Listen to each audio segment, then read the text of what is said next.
Connor Jones, a week filled with fast race cars, but filled with bad luck.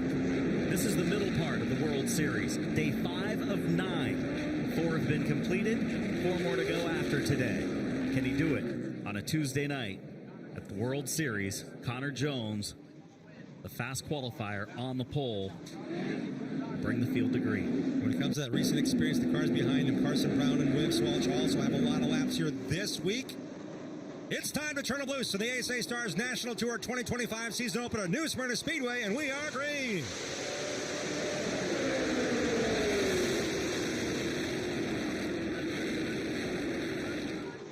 Clean off of turn 2, and Gabe Summers, who looked like he might be the CorvetteParts.net pole sitter, held the fast time so long earlier today before Connor Jones broke it late in the going. Summers to lead lap 1. Summers and Ty Majeski have battled for Midwest Tour Championships in the last 10 years consecutive for Ty Majeski. The defending and 2-time champ Gabe Summers of the Midwest Tour on the outside, racing for the lead here. Connor Jones, a lead change already, takes back the #1 spot from Gabe Summers. He drops in line, Majeski there, and now we see a couple of the Rackley War cars prepared. The 62 on the inside, Sawalich. Dawson Sutton on the outside in the 26. Great storyline there. Dawson Sutton racing in the NASCAR Craftsman Truck Series this year. They made an alliance that Rackley War Racing, based in Tennessee, they moved to North Carolina, made an alliance with Kevin Harvick Incorporated. So there's a lot of crossover there between those young drivers and Kevin Harvick and Kevin's son Keelan coming forward. Caution on the racetrack. Big time hit on the front end of this race car. Hopkins. Mike Hopkins from Maine. Debris on the racetrack as well. Front end of that race car destroyed. Kyle Steckley has also brought his number 30 car down pit road. The rookie of the year of the series last year. Mike Hopkins takes his car behind pit wall. Looks like he may be done for the race, though the crew will look at it. New rule for ASA Stars in 2025. If a car is behind the wall, it can be repaired and returned. In years past, if your car was beyond repair or you thought you were done for the night, you rolled behind pit wall and you were done. You couldn't come back out from behind the wall into the garage. A new rule change for 2025 to make sure if you have a repair and you want to get back out, earn those valuable points, go for it. Charlie Crawl, you're down there with the 30 car of Kyle Steckley. Yeah, Jim, I looked up as they were coming off of turn 4, and it looked like he had some contact from behind, and you see the mark on the back bumper here. His car was all kinds of sideways. They are underneath the rear end, and I believe they're taking the axle cap, and indeed, we see the axle here on the right side, broken right side axle for Kyle Steckley, and that's what actually caused this whole stack up. This car just did not go coming off of turn 4. Bad break for Kyle Steckley, and we'll take a look at the replay, Jim, and see the field stack up. So Kyle Steckley in the number 30 car started this race in 14th position. And as he rolls down into turn number 1, the car was off the pace. He was already down on the apron, trying to get out of the way with that mechanical issue. Stacked him up here from the speed shot angle. Interesting to see which car Hopkins ran into if it wasn't Pollard on the inside. Derek Kraus may be getting into the back of the 30, but Hopkins with a heavy damage to the front. Somebody took a big-time hit from Hopkins. Pollard went to the grass of the infield. We'll see that lower valance on the 26 of Pollard has some damage. This again is Kyle Steckley. Brett Jones Racing has re-signed this Rookie of the Year last year into a multi-year contract, which includes racing at Daytona in the ARCA Menard Series. It's a big week for this Canadian driver and Brett Jones Racing. It's not the way they wanted to start their full season campaign. Brad May also to pit road. The defending David Rogers Super Late Model Series driver in this white number 9. He has some damage they're repairing as well. He's run a couple of different cars this week during the World Series, trying to find the one with the best speed. And the left side of the car going up on Brad May's machine, multi-time champion of New Smyrna Speedway, as well as the World Series, racing in Super Late Model competition so far this week. Was also on the list to run the Pro some, but he has not started any of the Pro Late Model races. The crew goes to work on the veteran driver's ride. That nose right at the Chevy symbol appears to be. That's a seam in the two-piece nose on these 5-star stock car bodies, and that's got some damage. They're trying to repair that to get him going. The field has doubled up. Every car in the field at ASA Stars gets a choice of inside or outside lane at the choose cone, the choose V on the front stretch. And Charlie, you're talking to a driver way too early on pit road. Yeah, Jim, way too early to be talking to you, Mike. What happened out there? Obviously, something must have happened up ahead. It just never got a heads up in time. It was too late. Brad May was there. Didn't kill the radiator, but it killed everything in front of it. So, unfortunately, our day's done early. Done for the night. Tough break for Mike Hopkins in the number 15. Drove all the way down here from Harmon, Maine to race with the ASA Stars, a standout in the Northeast, and that's what's left of his car, just 3 laps into this one. 1 to go, back to green flag. Connor Jones had a good restart. Gabe Summers had a better restart. Then we saw that speed that Connor Jones has been carrying through this week during the World Series of Asphalt Stock Racing, no matter the car he's driven. What a difference a year makes for Gabe Summers. Remember the problems they had for the Clyde Hart Memorial 200 last year. Didn't make the show, had issues with the race car. Different story. He's led a lap already, and Connor Jones wanted it back and took it. So Jones the leader of laps 2 and 3. Summers led lap 1. Back to the restart. Through the Racing Electronics restart zone, back to green at New Smyrna Speedway.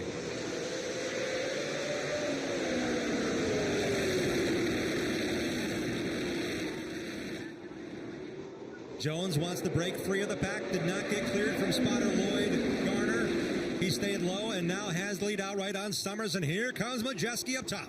Majeski looking a little bit racy here early, Jim. Last year so strong during the Clyde Hart Memorial 200. There was only one car stronger toward the end of the race. It was that of Bubba Pollard, who went on to the victory.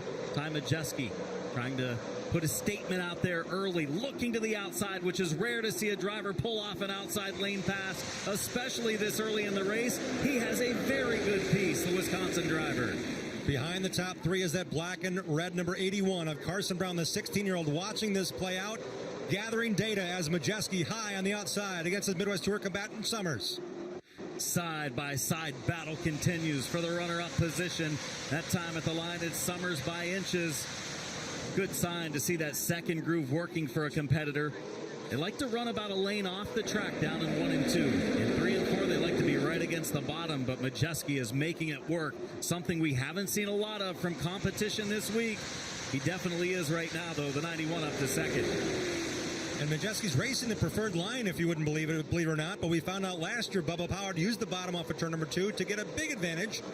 On a part of the racetrack not many have tried, but Summers has made it work down there. But for how long, as Majeski now has taken second spot away? Another car that looks really good early. One of the Pepperjack Kennels Rookie of the Year competitors, the 81 of Carson Brown for Anthony Campy Racing in the 4th spot. He's racing there with a couple talented drivers right in front of him, and Connor Jones is strong as well, leading the way 9 laps down. And that fake car number 81 Chevrolet of Brown is the car and the team with Anthony Campy Racing that won the ASA Stars National Championship last year with Casey Roderick. And a Billy Van Meter in the 23, Dustin Smith in the 33. Cars don't look to be terribly damaged. Knocking down a couple of the star signs. Some unburned fuel there in the exhaust as Van Meter tries to refire his ride. Van Meter and Smith. A couple of cars got stacked up at the end of that one as well, including Ty Fredrickson and Nicholas Noggle. Van Meter was shown in 26th position last time he crossed the line. Dustin Smith was shown in 29th position. Brad May, a lot more damage on the nose of his number 9 Chevrolet. His pits are right back there. Again, they can make repairs. That's his other car. But this car is the one they have to fix and get back out in a real quick short time period here. Talked to Billy Van Meter earlier, and Billy said, you know, if the front end of this car looks like it does right now at about lap 100, we'll be in good shape to go race for it. Well, unfortunately for Van Meter, you can see skid marks going down the racetrack towards the inside lane, toward the grass. As we'll take a look at the FloRacing replay. On the replay here, again, 24th on back under heated contest here. Billy Van Meter's black Van Dorn racing car in frame right about now. Jacked up was Cody Ware. Sideways was the 20 of Christopher Bell. Field stacked up in front of Van Meter. Yep. Causing the issue. Christopher Bell continuing. Looked like he was able to keep it off the wall, but that car was way sideways, and Bell had picked up 6 spots at the time of the accident. Big concern on the front nose piece and what's left of it, Charlie Crawl on the 23. Yeah, guys, they're trying to rearrange the bodywork. The nose piece actually has come loose from the fender, so they're going to have to get some bare bond out for that. I do see the radiator has been banged around, but I don't see any fluid coming out, so that's a good sign. Looks like they should be able to keep that in place, but they are going to have to get this nose piece fashioned on. They've got the bare bond on the fenders. They're going to have to bare bond the nose and probably the hood as well. Yeah, that air box, that air inlet is right above that yellow stripe on the nose. That's crushed as well and in pieces right now. That's a huge component, and that's what's left of Christopher Bell's car. He was literally getting pushed down the front straightaway. He was also pushing Cody Ware down the front straightaway as they jammed up on the back half of the field. And pushed the right rear quarter panel around a little bit. Looks like the right rear got into the wall some as the work continues. Note the long black jacket by the driver door. That is Carson Hocevar, NASCAR Cup Series Rookie of the Year. Van Dorn Racing and Carson have had some magic together in the short tracks, winning the Winchester 400, racing a lot. This team, why not? All hands on deck. Carson's car is being driven tonight by Chase Pinsino, but Carson's over there trying to do everything he can to help out. Of course, Butch Van Dorn works on the 23 car of Van Meter. Johnny Van Dorn has worked a lot with the Carson Hocevar team. Zach Dunson as well on the 14 of Pinsino. So it's a all Van Dorn related situation there. The reason that Hocevar's down in the pit. Pinsino's come to pit road, as well as the 33 of Dustin Smith. Let's check in with another veteran driver. Charlie Crawl, you got him. Yeah, Jim, before I update on Brad May, I did talk to the crew for Dustin Smith. They said that car should be okay. They hadn't heard anything from the driver, but we'll update that here. I am standing by with Brad May. Your car does not look like it is ready to keep racing. What happened out there? Like a couple cars ahead of us, like one of them tried to clear themselves, came up, and it kind of sent them right into the wall. They just stacked up, and I got into the back of one. Down the straightaway, you never hope to have a brake, try to miss the car, but right in front of you when you're in line, you don't have anywhere to go. So we just run up under them, crush the radiator in a little bit, hurt the nose, definitely enough that we won't be competitive tonight. So decide to park it, get ready for next time. Brad May knows the grind ahead in the World Series of Asphalt Stock Car Racing. It's great to see him in the field again this year. Takes a lot of effort to become an ASA Stars National Tour racer and the team to prepare. These teams have going to crisscross the country, 10 different states, 12 different races this year. And it's a big time deal to get to this level. This is why William Swalch has a chance in the NASCAR Xfinity Series. This is why Christopher Bell loves this kind of racing. In 2015, 16, and 17, Bell crafted his pavement racing here to get a shot to race in the NASCAR Craftsman Truck Series and move on into the Cup Series a couple years after. A lot of young drivers trying to impress tonight in the season opener. For a driver like Billy Van Meter, who is a full-timer on the series, it'll be about going out, trying to get the car repaired enough to make laps as you see all the rubber debris getting kicked around on the backstretch as the field gets ready for the restart. 9 laps down early on in the Clyde Hart Memorial 200. Back to green and new Smyrna Speedway on the inside. Connor Jones on the outside. 2023 ASA Stars National Tour champion, Ty Majeski. Majeski with a great run off for turn number 2 here. He is making the second lane work unlike any other we've seen, at least here in 2025. Sets the car in turn 4. A little bit of contact slightly to the door, and Ty Majeski, new leader at the conclusion of lap 10. Caution laps don't count, so the caution laps will not count towards the total unless it's a decision made by race control. So Majeski officially leads lap number 10 here. That's 5 points towards the championship to lead a lap as well. Majeski knows all about how important these points are. We're going to award points at the end of each stage today as well. Lap 75 and lap 150. 10 points to the winner of each stage and a $1,000 bonus going to the winner of each stage. Corey Hall is all over Cole Butcher here. Gets to the inside, holds it along the bottom lane. Butcher gives him a little room, then turns sideways. Close call between the two, but Corey Hall, one-time winner this week already in the World Series, is ready to make his move. Corey Hall's done a great number of things in a big way in Legends cars in the U.S. as well as in Pro Stocks in Canada. That's exactly where Cole Butcher has come from. Cole's got a bunch more laps in a Super as Corey's made that transition in the white number 83 for King Motorsports. Hall running in the 8th position. Sutton in 9th. Sutton says he's got a pretty good race car. Talked to him before the race tonight, and despite the fact that they tore up their primary car on opening night when they had a brake issue, destroying a car in which he said he's won a lot of races with, he was disappointed in that, but he says this car is pretty doggone good as well, and he was looking forward to getting this one started.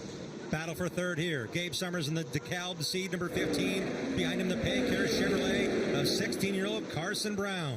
Carson Brown is a little aggressive here early on in the Pay Cafe number 81 car. A little bump down in turn number 4 of Gabe Summers. Summers has third. Brown would like it. 62 of William Sawalich settling in the 5th spot. Rookie competitor Gavin Bichelle follows these drivers as well in 6th. You can see front rotors already glowing on the 81 of Brown. He's driving it pretty hard early on. Brown is racing the Pro Late Models and Super Late Models, and this is a big change for him, a big step into the championship-winning car and equipment for Anthony Campy Racing. To the inside, he goes to the 2-time ASA Midwest Tour champ. This is Summers' 4th time to make the trip in the middle of winter,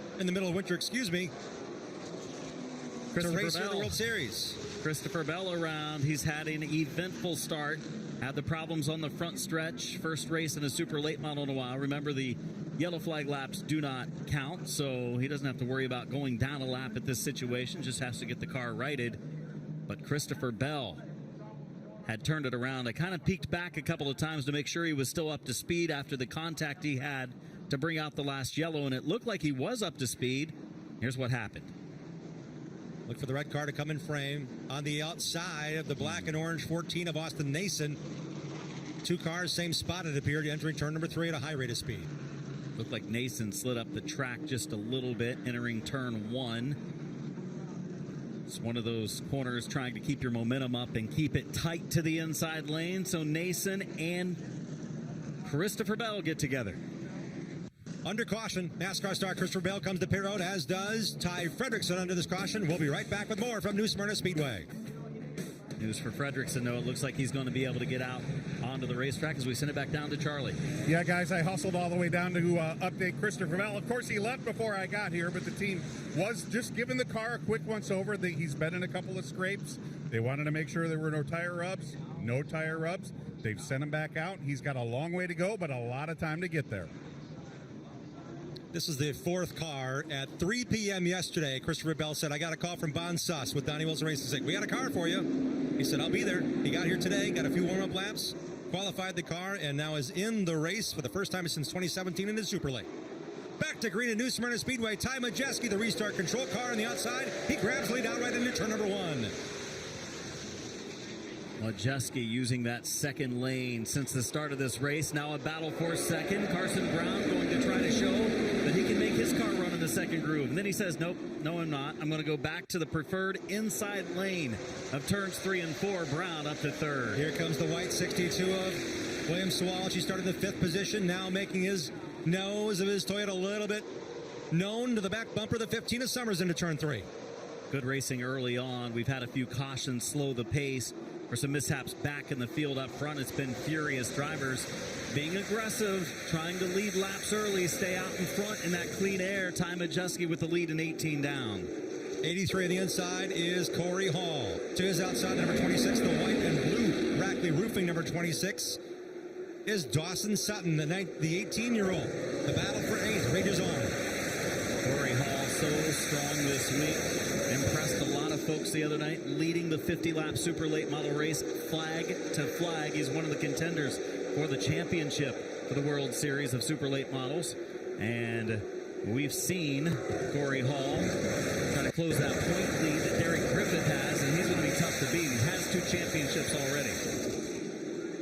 That's the number 24 of Gavin Bichelle, who turns 17 years of age tomorrow, racing with the number 83 of the Canadian. Hall ahead of them, the number 28 of Cole Butcher. Butcher started in the 10th place. He's up to 6th in the red number 28 Atlantic Tilt Load Toyota. Race leader Ty Majeski, Wisconsin driver, out front.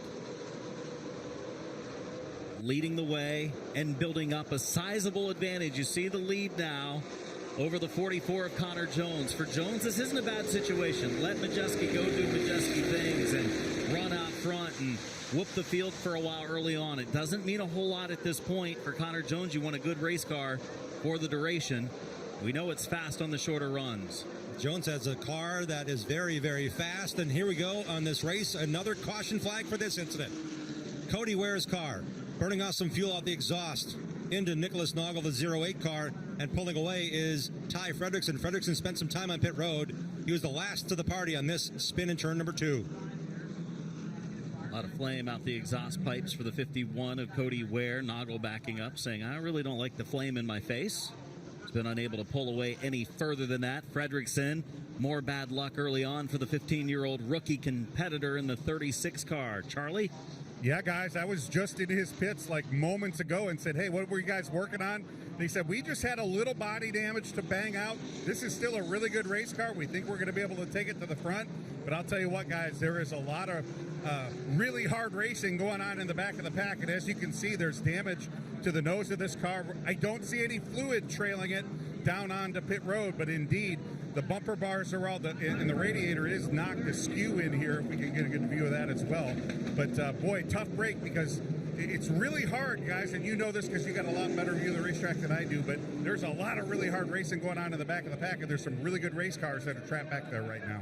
And there's really no separation, to your point, Charlie. There's no separation, so if you start and you got a good car, but you come to pit road once or twice, we saw it now with cars, including Christopher Bell, who started in the back, it's hard to get an advantage. It's hard to pass a car because the equality is here. The quality is there, and the equality is there as well. Let's take one more look at the replay that caused the most recent caution. 3 cars tangled here. Looking for the 51 of Cody Ware and the 08 of the black 08 of Nicholas Noggle. They touch here into the corner. Noggle just couldn't keep it under control and spun across the nose, and that collected Ty Fredrickson. Fredrickson had a car or two to the outside of him, so he wasn't able to go to the outside to try to avoid it. Locked up the brakes and slid in. Crew working on the front of that mangled 36. So Ware with a contact to the inside of the left rear quarter panel. Charlie? Yeah, Jim, you mentioned this earlier, the airbox area right here, the bottom side of this bumper. This is such a crucial area for that radiator intake, and it is still, it's comfortable down here, guys, but it is warm and it is humid. Any blockage in that airflow could be could make for a real short night. Overheating issues could ensue, so these guys are going to work really hard to get that airbox and that air inlet all set back so Ty can go out there and make some more laps. Just learned from race control as well. These laps on pit road now, our pits are now open for any car to pit under a controlled caution environment. So at the end of stage breaks, we have controlled cautions, but in the race itself, if race control calls a controlled caution, the team's going to come to pit road and now for 3 laps to get their repairs done. So on this caution, it's a controlled caution for cleanup here. Only Matt Craig has come to pit road at this point. We'll catch you up on the restart in just a moment. We'll step away from New Smyrna Speedway, back with Green Flag Racing. Welcome back to the Clyde Hart Memorial 200 here at New Smyrna Speedway. Matt Craig just made a quick pit stop down here on pit road. Went underneath the car to make a big sway bar adjustment. That car a little free for Matt Craig. They went all around all 4 tires, measured the stagger, just make sure they could get that car tightened up a little bit, because Craig really struggling with the handling as it is cooled off quite a bit down here, guys, and I think the racetrack going to get a little slick as some of the dew starts to settle out of the air down here. Yeah, just hard to get it right, isn't it? I mean, it's such a fine line because the competition, A, is top-notch, and B, Matt Craig has struggled here in this race. Last year he finished 14th. Tonight he was starting 18th. He was running about 18th when he came to pit road. I mean, he's not making those advances we expect out of a driver with that much experience, especially here at New Smyrna. He's also won a 200-lap race here called the Governor's Cup they run every fall. So in terms of handling, it's a guessing game for that veteran team for the CNC Boiler crew. They were able to get the 51 of Ware refired back to his pit stall from the turn 2 mishap. He was on the inside of Nicholas Noggle. The two made some contact, both spun, and that collected the 36 of Ty Fredrickson. So they'll try to get Cody Ware back out. He's off to a rough start in this race over the first 22 laps that have been completed. The Gen 2 Fury car they're working with, and what Tony Smith, the crew chief, has been working on is a lot of Hamke cars. So there's been an adjustment not only for Cody Ware in just his second ever Super Late Model race, but also for this team to adjust to a chassis they're not completely familiar with. So a lot of work being done, but dedication by Cody Ware to run a handful, half a dozen or so Super Late Model races yet this year. And Charlie, you're right in the middle of it all down there at pit road. What else you got? Yeah, I wish I had the bear bond concession down here, Jim. These teams are going through it at a rapid rate, but they're working on the nose. They've also got some body damage to the left rear, right behind the cockpit area here, and they just want to make sure everything is good when they send them back out. All 4 tires are pointed in the right direction. Did talk to Cody. They are really stoked about this late model program. I said, are you here to learn anything that will help you with any of your other racing programs? And they said, heck no, man. We're here to go have fun, run some races, win some races. We look forward to the next show we're going to be in up at Hickory. So Cody Ware here having a good time today. Maybe not having such a great time right now, but certainly look forward to his big late model schedule throughout the course of the year. Yeah, he indicated to me he's going to run the entire Blizzard Series, which is the Super Late Model Series within the Southern Super Series season. That all leads up at Five Flags Speedway to the Snowball Derby, which they intend on making as well. So great to see a NASCAR Cup Series driver committing to racing supers at this level. Choosing inside and outside of the restart here for every car. That's the white car with the light blue 131 Motorsports Park hood. That's Chase Pinsino. If you're tuning in to watch Chase, he already came to pit road and had some handling issues. Back on track, but well back behind what has been a Connor Jones and now Ty Majeski story to be told up front. Majeski's been wicked fast over the first 22 laps. I think we get a long green flag run. He could absolutely check out for a while the other drivers battle deep in the field. And I think the reason for some of these early yellows and the back-to-back yellows is the competition is so tight. Just a few tenths separating the field, basically. It's hard to pass. And you're being aggressive because you know you've got to go at some point. Even though 200 laps is a long race, I think some drivers being maybe a little too impatient at this stage of the event. They don't want to put themselves in jeopardy of going a lap down either by running at the back of the field with as fast as Majeski has been early. Pace car is in. Jones on the inside to his outside. The restart leader. Majeski gets a tap from the Pay Cafe Chevrolet behind of young Mr. Carson Brown. Brown will be able to use the outside lane and deposit the 44 of Connor Jones into the third position. So Walich is caught in the outside lane. Summers is on the inside. Summers, a one-time leader of this race, can't quite get up and squeeze in between the cars to the outside. Here comes Bichelle in the 24. Team car, Cole Butcher nearly makes some contact. The black and orange JBL Toyota and the red 28 are teammates. Split up that dance card is the number 83 of Corey Hall. Corey Hall continues to impress this week. He's up to the 7th position. Car running up there amongst the Wilson Motorsports entries and the Rackley cars and all of the other teams of Super Late Model Racing expected to be up there. And Corey Hall has mixed it up with them. He's been in victory lane this week and looks like he's going to be a threat in this race as well. He won a 50-lapper by leading every lap and not having to get past or pass for the lead. This is a whole different ballgame he's getting well accustomed to here.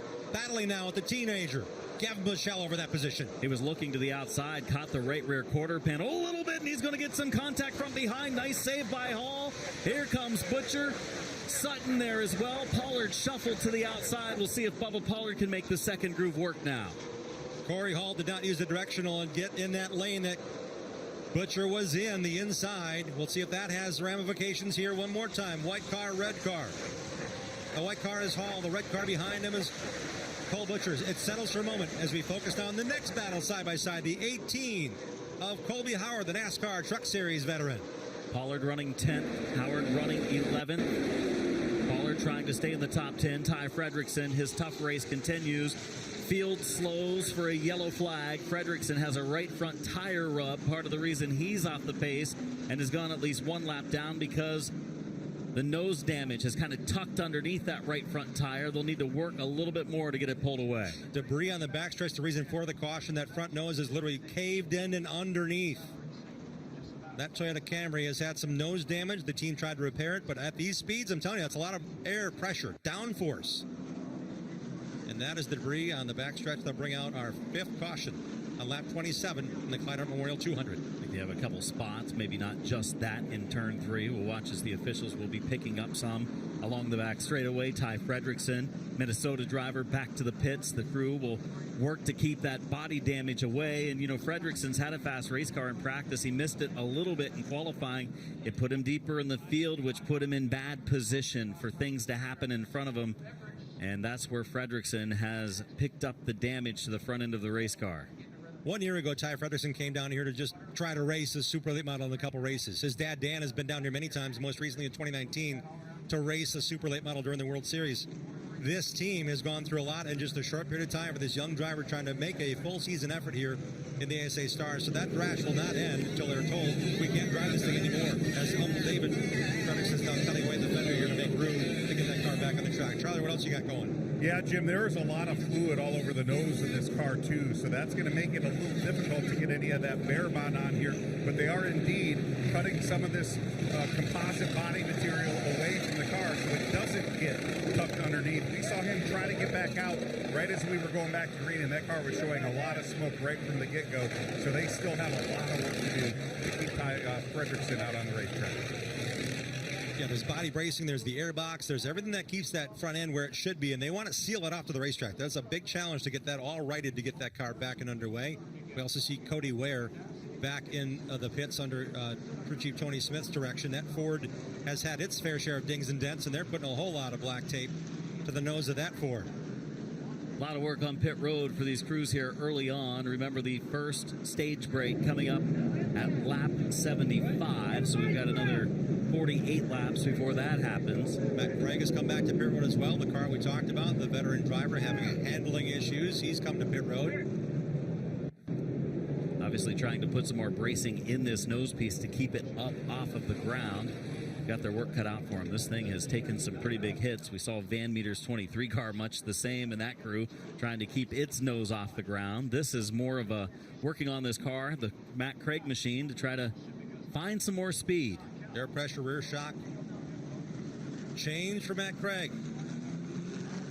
Ty Majeski's done his fair share of winning at every level, including the NASCAR Craftsman Truck Series Championship last year. When he is in a dominant mode, it changes the agenda for others. He's raced in the Snowball Derby. He's won the Snowball Derby multiple times. He's won the Rattler 5 times. He's raced and won a lot of big races here in the Southeast. Matt Craig's been in almost all of those. So for Matt Craig to make these adjustments, they are literally adjusting and changing, saying, how can Majeski have that much speed and we're struggling? It's a fine balance that Majeski and this team with Brad Manstead and this race car have found success at Oktoberfest and the Snowball Derby in a car that they've raced maybe 6 times in the last 7 years. Majeski's again chosen the outside lane, Jim, where he's been so good on these restarts. The key for Carson Brown will be to get a decent restart himself and try to get in line in front of the 44 of Jones. Sometimes being on the inside, that front row, you allow the guy in the money spot on the outside to get a run on you. It's the first time Sawalich will be on the inside on a restart. To note, the white number 62 of William Sawalich. He'll start ahead of Gabe Summers on the inside of rows 2 and 3. Then there comes Cole Butcher and the white and red 26 of Bubba Pollard advancing up from 13th here on the restart. Back to green at New Smyrna Speedway in the season opener for the ASA Stars National Tour. Majeski leading Brown into turn 1. Brown should be good. He's able to hold off the 44 of Jones, who slips back. Sawalich does have a good restart on the inside lane. In fact, finds an opening to the inside of Brown. Battle for position 2. Some contact behind him between Summers and Jones. They continue on 2 by 2 after the top 4. Jones completely out of control the entire length of the front stretch. He was kind of in the middle of what appeared to be a dotted line highway, divided because the cars behind him were running inside outside. He was kind of in the middle there. A big challenge by Jones. Got control of that car. Nicely done by the Jones Utilities driver, the number 44. Corey Hall making a little bit of ground up in the outside lane here. Hall running in 8. Tucked in behind Summers. Might have to drop to the bottom now as Cole Butcher gets a run on Gabe Summers. Summers has 6. Butcher would like to take it away. We just need a good green flag run here. It's been kind of a slow, choppy start to this one. Without caution laps counting, we're working lap 30 now of 200. The first stoppage in the action we know about for sure will be stage 1 ending at lap 75. Now Summers clearing Butcher. Will be able to go back to the bottom of the racetrack in turns 3 and 4, so he holds on to the 6th position. He's been running the top 5. In fact, led a little bit early on. Bubba Pollard to the inside. A pair of 26 cars. Pollard in the inside.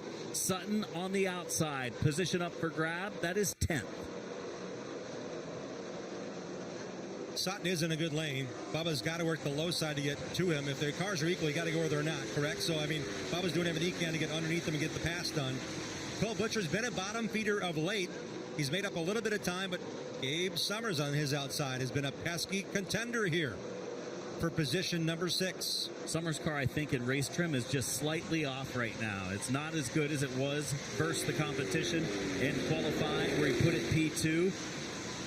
Still solid.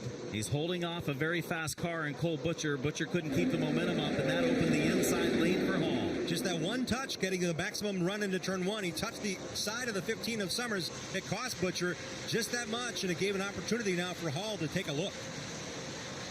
One of our longer green flag runs we've had in this race so far. We've had a lot of short runs to this point, so we'll see how they handle after they get some heat and the tires, the brakes start to glow. This guy, strong so far, Ty Majeski, NASCAR Craftsman Truck Series champion, multi-time champion. The ASA Midwest Tour, so dominant when it came to super late model racing. Doesn't race them as much as he used to, but when he does show up, you know he's going to be among the favorites. Here's Butcher again with Summers. Not over yet. Summers trying to get the position. He started behind Butcher on this most recent restart and now has the position outright. 6th is Summers, 7th is Butcher, 8th is Hall, Dawson Sutton, and Bubba Pollard into the top 10. 164 laps to go in this long distance affair. The season opener for the ASA Stars National Tour, the Clyde Hart Memorial 200. A beautiful shot of the cars racing down the front stretch. About halfway around this half mile at New Smyrna Speedway as the field has spread out a little bit. Top 3 all by themselves. Gavin Bichelle in the 24 running in the 5th spot. Trying to work his way forward. Has Connor Jones in front of him. Bichelle, last year in super late model competition, he didn't have a lot of super late model experience. Second half of the season in the starts he made, he started competing up in the top 5. And I think we're going to see a lot of that this year. Going to be one of the favorites in the Pepper Jack Kennels Rookie of the Year contest for the ASA Stars National Tour. Bichelle, 16-year-old driver in car 24. And he stepped in for Cole Butcher, who had a medical procedure, a scheduled medical procedure that took him out of the race car for a couple weeks.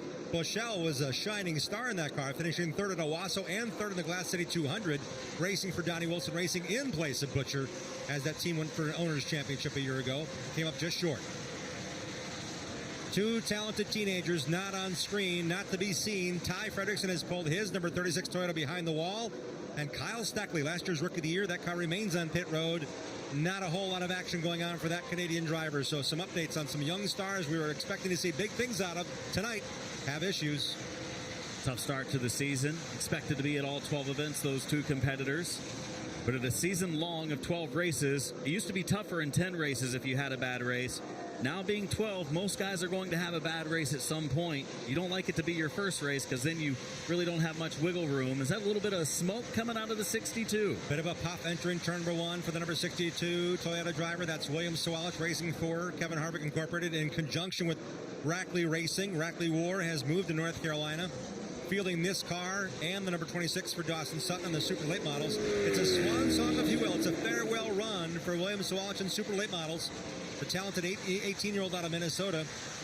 He said, this will be my last super late model race for quite some time, as he's focused on racing for Joe Gibbs full-time in the Xfinity Series in 2025. Butcher now, he's been racing with Gabe Summers for, 20 laps or so, trying to make the pass. He's a little bit faster, but being a little bit faster than the car in front of you isn't enough to make the move. He gets maybe a little contact in turn 2 as he tries to peek again to the inside. The battle for Summers in 6th. Butcher in 7th, and Hall again joins it in the 8th spot in the 83 car. Ford, Chevrolet, and Dodge for Hall in the 83. Battling for position. Connor Jones trying to figure it out. He's got speed, but man, that car appears to be on the ragged edge, the limited edge of control, and Jones is getting it done, holding off Gavin Bichelle for the moment. Bichelle is 16 years of age. Another young teenager racing for the Pepper Jack Kennels Rookie of the Year is already behind pit wall, and Charlie Krall's with him. Yeah, Jim, not where you wanted to be this early in the night, Ty. What happened out there? Yeah, on the restart there, they checked up, and I got into the back of Finch, and then water temp skyrocketed, so he pit to fix that, was in the back, and they spun out when I was passing the 20 car, and I had nowhere to go, destroyed the nose, and then we just tried to get out there to just make laps and try to get as many points as we could, but then the water temp skyrocketed again, so we decided to call our night. Ty Fredrickson, the driver of the number 36, turned 16 in mid-March. A lot of attention being paid to him, and Connor Jones is around. Jones has spun on the backstretch. Racing in the 4th position, Connor Jones has spun his number 44 Jones Utilities Chevrolet. He's down off the racing surface. So And the yellow caution comes flag is out for Jones on the inside of the back straightaway. Got some contact perhaps coming off of turn 2. He was running in 4th. As we'll take a look at the replay, Gavin Bushell was following him, looking to make a move. Jones off the corner. No, just lost it on his own. No contact at all from the 24 of Bushell. 2 laps ago, I noticed he was really loose coming off of turn number 2, and that car just got away from him when he put the foot to the floorboard off of turn 2. The bad luck continues for Connor Jones. Our CorvetteParts.net pull award going to Jones tonight. Fast car in qualifying, but a spin, solo car spin after a decent green flag run off of turn number 2. Fortunately, he hit nothing. He's got a chance to come to the pits and work on it if need be to tighten it up a little bit on corner exit. But he's going to have to go to the back of the field with 49 laps completed. Jones will go to the tail. Lap 49 is when we call the caution. Green flag racing next on our coverage from New Smyrna Speedway of the ASA Stars National Tour. A lot of activity down here on pit road. We see Bubba Pollard here in the pits. They're adding some fuel. They're making some checking these tires. I don't think they plan on changing them just yet, but they are going to check the air pressure in these tires, make sure that stagger is right where they want it. Same down a couple of stalls away with Ty Majeski. We also see Jake Finch down here on pit road. No changes being made to that car. They are adding fuel to Connor Jones, the car that brought the caution out. With his solo spin over there in turn 2, our pole sitter just adding fuel, no damage to that car. Paulie Schaefer down on pit road as well. We see Derek Thorne down on pit road. All of these cars just routine service. No tire changes among the cars up at the front of the field, though, saving those tires for later. A lot of adjustments here again. Up to 3 laps on the pace car around the track under controlled caution situation. Again, this was deemed a controlled caution period, so the teams have up to those 3 laps. Don't have to hire the high dollar pit crews. We got to get the adjustments made and back on track to save positions relative to those who also come to pit road. Jones among them there getting the fuel. Again, a lot of these cars don't have the dry brake in there, so they'll actually add fuel through the top of the fuel cell, through the trunk lid. That'll take a few more seconds. Finch is away. Majeski's hood was up while they're jacking the rear of the car, so it could be suspension changes there without tire changes on these Hoosier ST3 Stars tires. Noggle, Schaefer, Derek Griffith, Thorne, and Billy Van Meter now pulling away. You see the damage on that car from an early spin. He was involved in our second caution tonight. A tangle down the front stretch, and there's the result of the repair for that Maston and Kane number 23 Chevrolet. It's no longer pretty, but it's getting the job done. It's completing laps. It's staying on the lead lap, so it's still going in the right direction. Pollard also out of his pit stall. You see sparks flying. They're grinding and cutting on the 30 car of Steckley. A lot of work being done there. A lot of equipment to pit road. Again, the teams have elected, and some of these teams are actually pitted literally outside the racetrack. With everything that's going on here, we got modifieds in the pits as well. The teams can elect to pit inside or outside the track, and if this team pitted outside, everything they have to work on the car is right here on pit road. Let's go back down to Charlie. Yeah, standing by with Toby Noodleman. We saw you guys come down pit road. Car okay? You make any changes? There was a little smoke in the cockpit, and we seemed to have lost the brake fans and a couple other things. We're just making sure the battery wasn't going dead, and there wasn't going to be a problem. Some of these early cautions working out in favor of Ty Majeski down here. Some problems in the cockpit. They're trying to get him diagnosed. Ty Majeski, as dominant as that car is, they had brake issues at the Snowball Derby. They fixed that before the race. This is the same car they raced at the Snowball Derby to the near victory in December. That's a lot of frustration on Toby Noodleman thinking, man, there's a whole sort of things we got to fix on this car. And they came in from the lead. So that's another indication of the intensity and the pressure on these teams to perform at this high level. Well, and you heard him mention brake fans, and this place does use quite a bit of brakes. It's got long straightaways, fast. Despite it being a half mile, the turns are sort of tight, and they use a lot of brake. We've seen the red rotors glowing already, even on short runs. Without brake fans, Ty Majeski could be in trouble, so hopefully for that team, they were able to get those problems fixed. Now, the cars that stayed on the racetrack are the lead lap cars that will restart ahead of Majeski and others who did pit. Every car that was on pit road that came out in the allotted 3-lap time will get their position relative to how they pitted. So Majeski will be the first car aligned of the ones that came to pit road, but he has to line up behind all the lead lap cars that did not pit. We don't have many cars a lap down in this racetrack. This pace is so strong and the field is so tight. Majeski is going to start way back. Say if we only had 5 or 6 cars on the lead lap, he'd start 7th on the restart. Not the case for Majeski here. Let's go back down to Charlie one more time. Yeah, Jim, we've got the 2 to go signal here at the flag stand directly across from the pit stall for Connor Jones. But this car going up on jack stands. They are not happy with something underneath this race car. I'm going to have a feeling they're going to try to diagnose what happened to put this car sideways. Actually, I see it right here. We've got dripping out of the rear gear of this car. So some rear gear issues that are likely to keep Connor Jones here on pit road for an extended stay. And I think as soon as they figured they did not beat that 3-lap window, they'd lose their restart position, and then they found this issue. It's a longer stay for Connor Jones.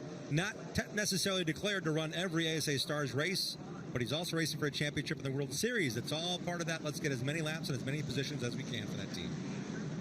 Yeah, so definitely some issues for Connor Jones, causing the spin over in turn number 2. The caution lights are off on the pace truck, as well as around this half-mile oval at New Smyrna Speedway. The new leader is Carson Brown, teenage driver in the Anthony Campy Racing number 81. Officially second right now in the restart is William Sawalich. It'll be Brown getting the choice to start first in the RE. Restart zone in turn 4, coming back to green.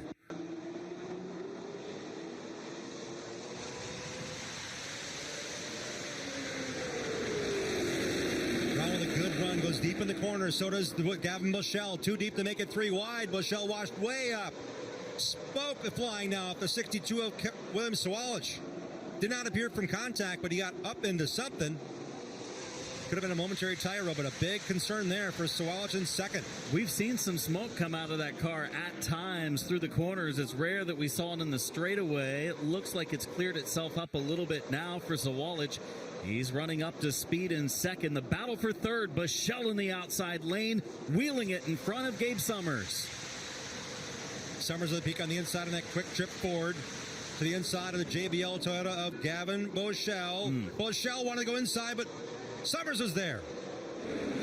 Big contact. There's some more contact down in the corner. Bushell's going to come out of this okay. It doesn't look like the left rear quarter panel's on the tire, and now Hall gets to the outside again. Hall on the move in the 83, but here comes Bushell for second inside of Sawalich. Living on the edge in the ASA Stars National Tour.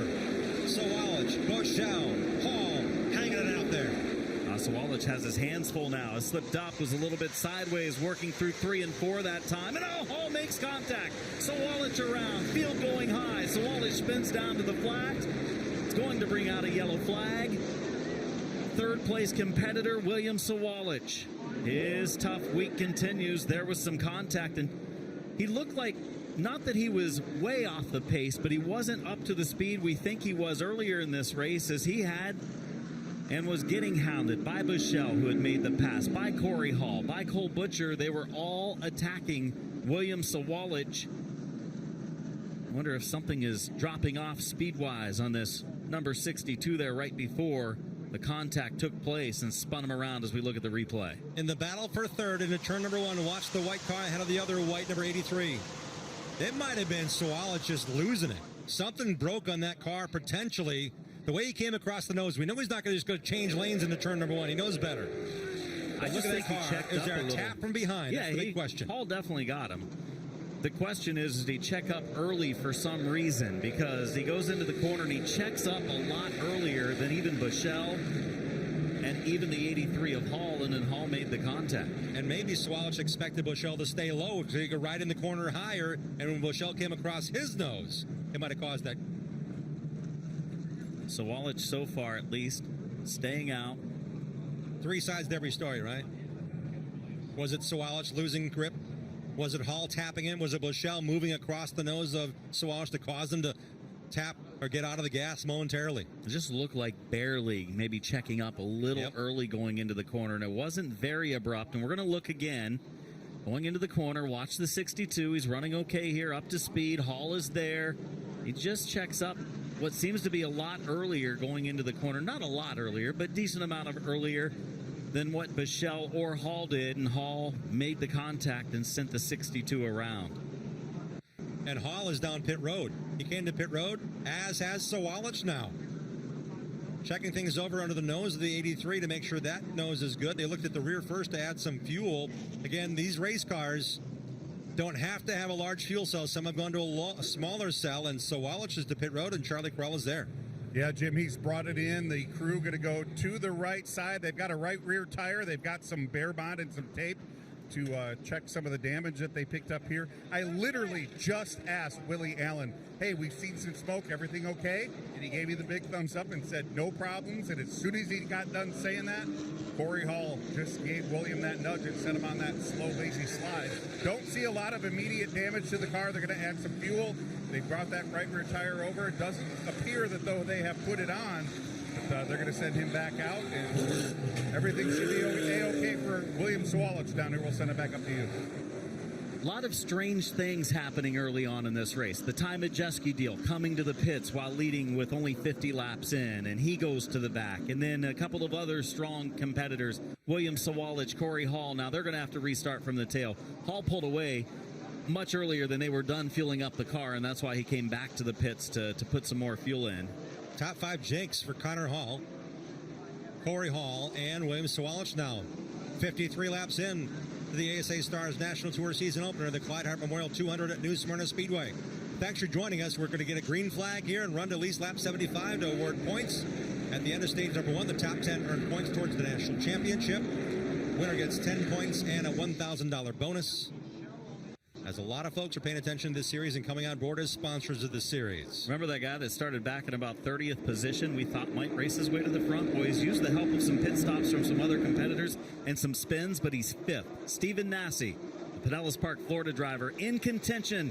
Bushell on the inside, Brown on the outside, back to green at New Smyrna. A pair of 16-year-old full-timers barrel into turn number 1 at the head of the field, followed by the veteran Cole Butcher and Gabe Summers powering up on the inside in the black 15. Battle between two of the top teams a season ago. They battled for that team owner championship. Campy Racing leading. Wilson Motorsports in second. Then it's Gabe Summers. He's kind of had an up and down day in the top 5. He led for a little bit, fell back to about 5th, up to 3rd. Then a restart takes place and they challenge him again. I think he'd like a slight adjustment on his car, but he's done a great job to stay in the top 5. Yeah, Summers crew chief Travis Sauter told me they did about 30 small changes yesterday among the 3 practice sessions to get a little more speed out of that number 15 car. Whatever they did between before qualifying is working now because the teams were not allowed to adjust or change the cars this afternoon. After they qualified for those 2 laps, they put them on pit road under an impound situation. We saw what Ty Majeski was able to do in the outside lane earlier. Here he races side by side with Christopher Bell. They are going for 11th and 12th. So Bell all of a sudden up there nearly into the top 10. He had an eventful start to this event. A pair of NASCAR Craftsman Truck Series champions Majeski and Bell battling at New Smyrna Speedway, the ASA Stars National Tour. What a field of super late models for the 2025 season opener. The ASA Stars National Tour is part of the World Series of Asphalt Stock Car Racing at New Smyrna Speedway. Racing to lap 75 for our first stage break. 18 laps from that, 17 at the line. Carson Brown, the teenager, leading. Carson Brown's week has been pretty eventful. He raced in the Lucas Oil Late Model Dirt Series this week. He's also raced here at World Series of Asphalt Stock Car Racing in this division. Again, they run a 6-race series in 9 days in super late models here and determine their own World Series championship amongst them. Derek Griffith, who came into this event leading the standings when it came to the World Series of Asphalt Stock Car Racing, running 21st right now, and this is an official point race for the week. He's had finishes of 3rd and 2nd that put him atop the standings. Great racing here on the outside. That white and red number 51 is Jake Finch, 9-year-old son of James Finch. James is here watching his son advance. He'll also be watching him race at Daytona on the high banks to win another ARCA race on a super speedway. Oh, look out. Derek Griffith and the 51 of Ware. Some contact after Griffith made the pass. Ware got a good run off of 2 and went up under the rear bumper. Corey Hall's had a fast car. He's coming his way through. That was a moment for him as well on the inside, jetting past those 2 cars, deciding who was going to be where on the backstretch. And Cody Ware is losing ground now in that white and blue number 51 Jacob Company's Ford. Cody Ware shown in 22nd. Pollard on the outside of Thorne. Talk about 2 top-notch super late model racers right here. California driver Derek Thorne, Georgia driver Bubba Pollard. Side by side they battle. Southern Super Series champion and World Series champion Bubba Power on the outside in that race car engineering number 26 Ford, battling with Derek Thorne, a 6-time Southwest Tour champion on the West Coast. Colby Howard, the 18, trying to make his way forward. He's in the top 5 now. He wants 4th from Cole Butcher. Butcher started in the 9th position, running 4th right now, but Howard's about to take it away. Both of the Campy cars extremely strong here early on. Colby's going to race the Southern Super Series full-time, and half of those races are companion with the ASA Stars races, so he'll see a lot of racing with Cole Butcher this year. He said it's been a real treat to race with this Anthony Campy Racing in his super late model. Loves the agility, loves the speed, loves the grip of these supers compared to his NASCAR Craftsman Truck Series ride where he ran for 75, 76 races the last 4 years. He wasn't very good in practice yesterday. They were looking for speed. Well, they found some in the final practice last night. Qualified decently, did Colby Howard, and he's racing well. Speedfest Pro Late Model winner from Cordele. Colby Howard up to 4th, sets his sights on Summers for 3rd. Gabe Summers is losing ground to the lead pair. He's in 3rd. He was losing ground early in the race, but found the grip and found the change in line. Trying to chase down now Carson Brown, our race leader. Here's the difference. 1st to 2nd. Boschel in 2nd, then back to 3rd place running. We just saw Gabe Summers running through, and he's under a hot and heavy contest. The 18 of Colby Howard, the South Carolina driver. I think we have a couple of good Pepperjack Kennel Rookie of the Year candidates. They're leading this race, this strong field. 16 years of age for Carson Brown, 16 years of age for Gavin Bichelle in their 1st and 2nd. Howard's on the move in the 18. He's in his early 20s. Gabe Summers, a young driver, but a veteran, running 4th. And rounding it out, Cole Butcher, leading winner on the all-time wins list in a few years of ASA Stars competition now in car 28. Yeah, he and Majeski have 4 career wins in 20 races. And look at Butcher turn onto the inside of turn number 2. That's the magic place they're all trying to figure out since Bubba Power exposed that line as the preferred line for the race win a year ago. To the bottom goes Butcher in the 9D Creative, 9D Designs 28 car. 5 laps away from our first stage break. Butcher peeking to the inside, trying to make the move on Summers for the 4th position. The stage break, as we will award points to the top 10, award some money to the leader, and the battle for 4th continues. 4 laps until the break. Summers has a good piece, but man, Butcher's car appears to be about 5 miles per hour faster when he gets off at turn number 2, but just cannot get the launch in the bottom in turn 2 to get by Summers. Good Great action, turn under. Good action going on, and we've had now a couple of decent green flag runs, which gives these teams an idea of what kind of adjustments they need to make when they come to the pits here in just a few laps. Another run for Butcher to the low side. Butcher's been working hard at that run, trying to work on that angle. That's going to pay off for him later on. If he can be low while other tires wear, again, several of these cars have not made pit stops. Majeski, our race leader, pitted on lap 49, did not change tires but made an adjustment. He's trying to make his way through. Only under controlled caution periods can these teams change their Hoosier tires. None of them have elected to do so. They're on lead lap right now. Cole Butcher in 2 super late model races this week of the World Series, finishes of 2nd and 3rd. He's right there for that championship battle with Derek Griffith for the World Series. Next time, the end of our first stage, watching 4th and 5th. There's Brown, the leader, racing to the Stars flag for the end of stage 1 at New Smyrna Speedway. 75 laps completed. And Carson Brown, one of the Platinum by Rackley Roofing teams, running full-time this season, taking the first 10 points for the stage win. And Stephen Nassy will pick up points by finishing in the top 10 at the end of stage 1. He was back in 18th, 15th. Again, with those cars pitting, it moved him forward, and he's got points now towards the championship as he's a Platinum driver committed to every race. Finishing 6th in this will get him, I believe, 4 points towards the championship by the end of stage. Top 10 in points all get points. Top 10 finishers of each stage, get points. 10th to 1st, 9th for 2nd, 8th for 3rd on down. And Nassy in the points, as is Dawson Sutton, Michael Hind, Spencer Davis, and George Phillips. 3 of our Pepperjack Kennels Rookie of the Year contenders, all scoring points here in the top 10 at the end of stage 1. There is Nassy running in 6th. Remember, started back in 30th position in this race. He struggled in qualifying. They took it out of the impounded cars to work on that number 51, and it seems to have paid off. They worked on the brakes, they worked on the carburetor, and he's much better in race trim, as would be expected. That's kind of his MO, missing it a little bit in qualifying, but racing better than most of the competition. And right now, 75 laps down, what a competitive field of cars. Field parity, unreal. But right now, the Wilson and Campy cars up front. It's Campy, number 81, Carson Brown leading the way. So our race leaders thus far have been Gabe Summers, who led from the outside of row number 1. Then Connor Jones, and then for the longest period of time in the race, 91 of Ty Majeski. Majeski pitted on lap 49 from the lead, but has only made his way back up to 11th. They made a chassis adjustment. We heard his crew chief Toby Noodleman talk about potential battery issues, perhaps some brake issues, smoke in the cockpit.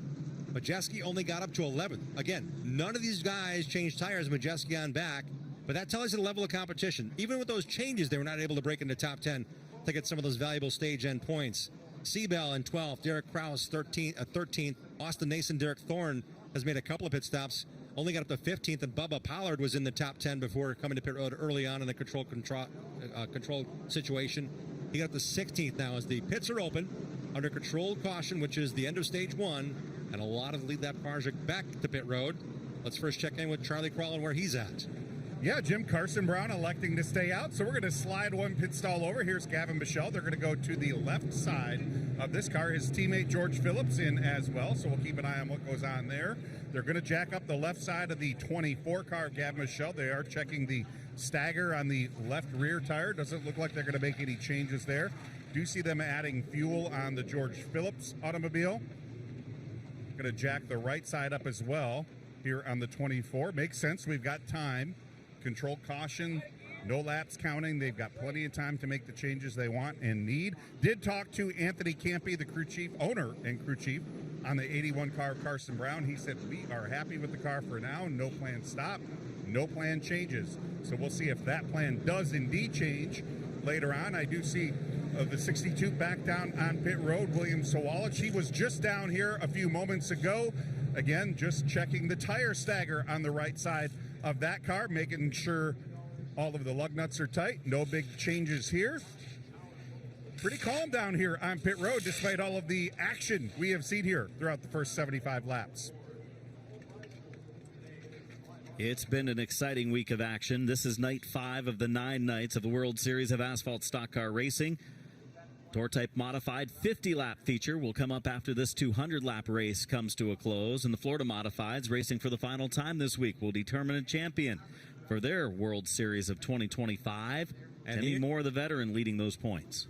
Here are the cars that have yet to come to pit road at all.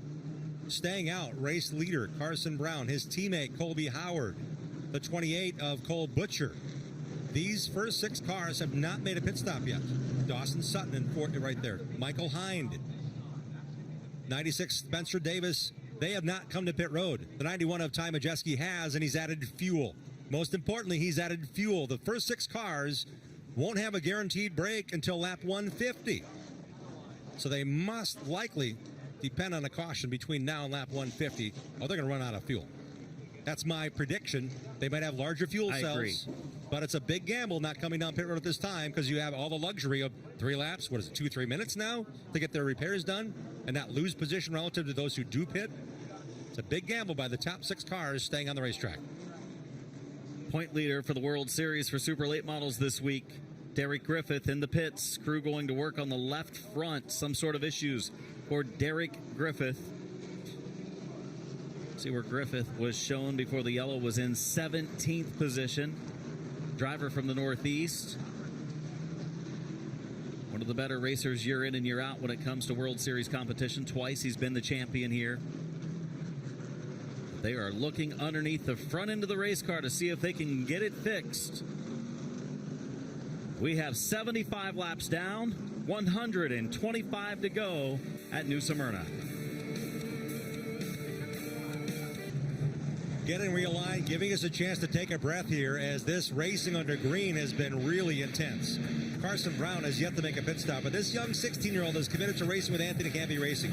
The relationship began last fall. He raced in the Snowflake 100 with Anthony Campy at the season ender at Five Flags Speedway during Snowball Derby weekend. But man, what a climb he's had and what a racing diversity he's had. He's brought on full-time world late models in the Lucas Oil Late Model Dirt Series. He's brought on, last year he ran the entire 13 race off-road, Champ Off-Road Series in a Pro 2 truck. Oh, and he's going to run a bunch of races in Pro Late Models, and this is a big chance for this young driver to get big points and big headlines. He's been making since who knows when. 3 years ago when he was 13. He's only 16 now. Getting to see some new drivers in the top 5 when we go back to a restart here in a couple laps. Back down to Charlie. Yeah, guys, here you talk about the fuel question. I went down to Anthony Campy and said, hey, Jim up in the booth is asking, what's the fuel status? He said, we should be good to go. We can at least make it to lap 150. So no concerns, at least fuel-wise, in those cars, 18 and 81 for Carson Brown and Colby Howard, both looking really strong here as we get set to go back green. They just rolled under the 2 to go. Should get 1 to go this time by. And Anthony Campy's hands-on. He's telling you what he thinks is going to work because he would have brought them to pit road otherwise. He's the crew chief. He's the owner. He's got 2 cars that are really strong here tonight. Thinking they can go to that second stage break end at lap 150 on this high, fast half mile. Without the yellow flag laps counting, they've run quite a few yellow flag laps early on in this race. I think that could be a stretch. We'll see what happens. I foresee if they get a yellow lap 125 or so, you'll have some takers coming to the pits to make some changes. The first 6 cars have yet to come to pit road. Those who have pitted and did not change tires until this competition-controlled caution roll behind them. And here we go, back to green at New Smyrna Speedway. 75 laps in, to 200 the distance in the Clyde Hart Memorial 200. The Campy team cars out front. The Wilson Motorsports number 28 looking for an opening in third. That's Cole Butcher, who will lead this time by. So far it's been Brown, but Howard now to the inside makes some progress. And Colby Howard leads for the first time. Lap number 76 in the books. Little touch and go there by Butcher. One little tap on the teenager's rear bumper and gets that Toyota to the bottom. Does Butcher on the inside, the red 28. Car right along the bottom lane, looking strong right now as Butcher methodically maybe making his way into the second position. Car hasn't looked extremely fast for Butcher. He gives up the bottom coming off of turn 2. Here comes again Carson Brown for second. Brown's had a good piece. He's had a really fast car in the 2 super late model races yet that were run already during World Series, and they're not done banging off each other at the front stretch. About 3 times. Turn 4, coming off of 4 in the middle of the straightaway, there was contact made. They both go in the right direction, putting a couple of car links on. Carson Brown is Cole Butcher out front. Howard has the lead. One thing to be said about Brown's upbringing and what he's doing now. A dirt racer has reaction. A kid that comes out of Legends cars on pavement has to have a very tight car. Is not used to having that car sideways. Is not used to being out of control to be in control. 6th place battle, Michael Hine holding on to it. The flamed number 69 chasing it up the racetrack at a 4-wheel slide. Here comes Spencer Davis to the bottom. Neither of those cars pitted, but Hine's car's handling is going away very quickly there. Sideways for nearly half a lap around this half mile. Michael Hine having a solid run so far. He's one of the drivers that has not come to the pits quite yet. Most teams haven't taken any tires at this point yet. Got fresh rubber. They're saving it till later in the event. Dawson Sutton, highest running that he's been in this race so far. 4th place. Ty Majeski back into the top 5, and around goes the 83 of Hall coming off of turn 2. Corey Hall bringing out our 9th caution on lap 81 at New Smyrna Speedway. Looks to be damage-free. New Brunswick, Canada driver back in the right direction, still on the lead lap. 81 laps completed, 119 to go for a competitor who has had a fast car all week, has picked up a win, and tonight was up among our top 5 and looking good as we'll take a look at the replay. Let's see what happened to Corey Hall's Dodge here off of turn number 2. Down the front stretch on the inside of Gavin Bushell. Bushell gives him room. Oh boy, tap from behind from The pair of 14s racing for position on the inside was a white and light blue car, guilty. Chase Pinsino got in the back of this number 83 and got him around. It just looked like he was a little bit sluggish on the bottom. I was waiting for him to push up, but he kind of got a little bit maybe tight in the middle of the corner, trying to keep it pinched down. And when he did, Pinsino had a better run. Couple Canadian competitors making contact there, bottom of the racetrack in turns 1 and 2. Lot of Canada influence in our race tonight. 4 different provinces. Got a lot of attention for this series. Thank you to Kyle Steckley for being here full-time last year. Chase Pinsino's done a nice job in Pro Late Models for a team based in Michigan. Carson Osavar's racing team with Zach Dunson. They've committed full-time for the Stars this year. He's got a big slate of Pro Late Model races coming up, as well as some other events, including a run at Daytona and an ARCA car for Chase Pinsino. It's a big change, a big move, a big advancement for this young driver and this team to commit to every one of the 31, 32 races he's going to run this year. Charlie is going to the tail. Charlie Crawl down in the pits. What you got, Charlie? Yeah, Adam, remember the big win Corey Hall had here the other night? I bumped into him just after driver introductions, and I said, man, that was awesome. Congratulations. But how is that going to help you here tonight? And he said, you know what we learned that I can push these tires to a certain point, and then I'm going to have to cool it for a little bit and let the tires come back to me. And we wouldn't have figured that out without getting out in front and having to race hard for a little bit for that victory. I know it's not kind of going the way he wanted it to, at least right now, but a big night the other night for Corey Hall, and he's hoping to parlay that into something bigger here tonight. We do see Derek Kraus coming down on pit road, so we'll walk over there as we're chatting and see what's going on. They're going to check the air pressure, it looks like, on the left side tires. Guys, I have not seen any scheduled tire changes down here to this point, and I'm not really all that surprised. As abrasive as this racing surface is, you're going to want to make sure you have tires for that late dash to the checker. Yeah, without caution laps counting, might not take a look at it. He was unofficially 24th when the caution came out. So Derek Kraus and his team, led by his father Mark, have looked underneath the rear of the car for any sort of damage or fluid and sent him back to the racetrack. Nicholas Noggle also coming to pit road as Corey Hall's car remains on pit road as we choose the inside or outside of the restart here. And Corey Hall, good run going, looking underneath the front end of that race car. And again, he looked a little sluggish on the bottom lane. They've made a change. They go with the tire. The field is doubled up. He should be able to get out. They get the lug nuts back on. He should be able to join the tail of the field, stay on the lead lap here as we get the 1 to go. Doubled up behind the pace truck. Here we are at New Smyrna Speedway to kick off the 2025 season, the first of 12 races. This series has a lot going on. You can find out everything about this series online at starsnationaltour.com. Full 12 race schedule this year, going to have some great events in 2025. Check out a couple of the races close to your area. Next up will be Pensacola, March 21st through 23rd for the season opening weekend at Five Flag Speedway. Back to green at New Smyrna Speedway. Back to the lead is the 18 of Colby Howard. Under contest on the outside is Cole Butcher in the red number 28 trying to get that lead away, and he does so. Or does he up for turn 2? Drag race down the backstretch. We've had plenty of lead changes over the first 81 laps. We may have another. Butcher on the outside lane looking to take command for the first time this evening. He does at the line. Cole Butcher out front. Jim, he has led a lot of races in ASA Stars competition. We were talking about that earlier. He's won a few of them, 4 of them to count the total from last year and in 2023. The amount of races that he's been out in front of, outstanding for Cole Butcher. This is the 14th race in 21 total ASA Stars National Tour races where he has led at least 1 lap. Again, a contender no matter what race he's in when it comes to ASA Stars National Tour, high-profile crown jewel events across North America. 2-time winner of the Oxford 250 leads here at New Smyrna Speedway. Butcher, Howard, Brown, Majeski. He's worked his way back up to 4th after that early pit stop that took place around lap 50.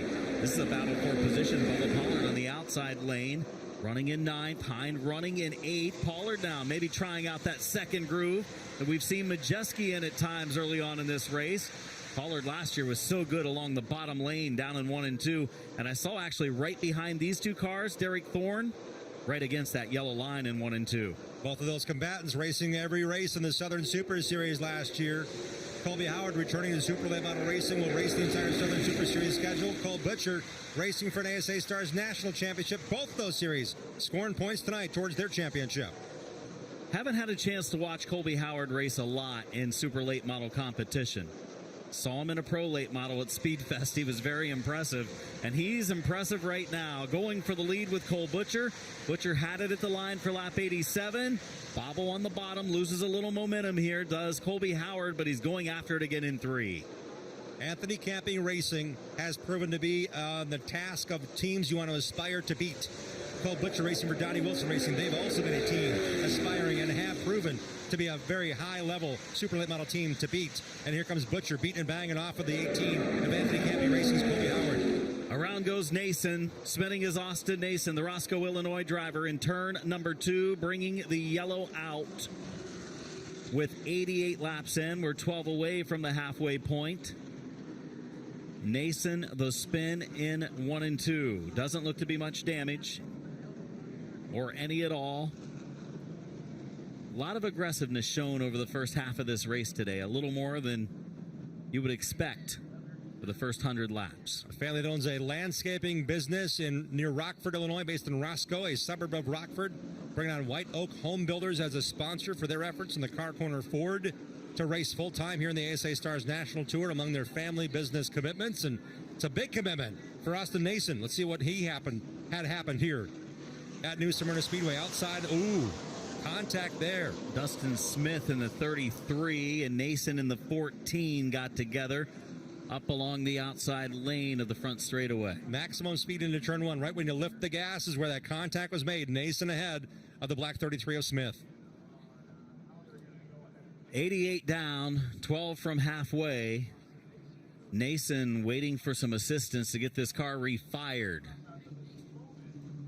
What a battle we had up front brewing between Butcher and Howard. It's not over yet. They're going to choose what lane they want to restart in, but I'm guessing that they'll be on the front row. I don't think Howard will line up inside row number 2, which is his choice if Butcher picks the inside. Howard can start inside row 2 if he wants, but I think they're going to square up and give us another bit of a show here on this restart. I think the next show might come just a little bit behind these two. There's a black and white number 91 car that has joined the battle. The 4th car to choose will be Ty Majeski, you're saying. He'll be something to watch on this restart. Yeah, I think so. Remember, he's made it from nearly at the back of the field after he made a pit stop earlier. He's fortunate that at that time that he came to the pits, another 6 or 7 cars did as well.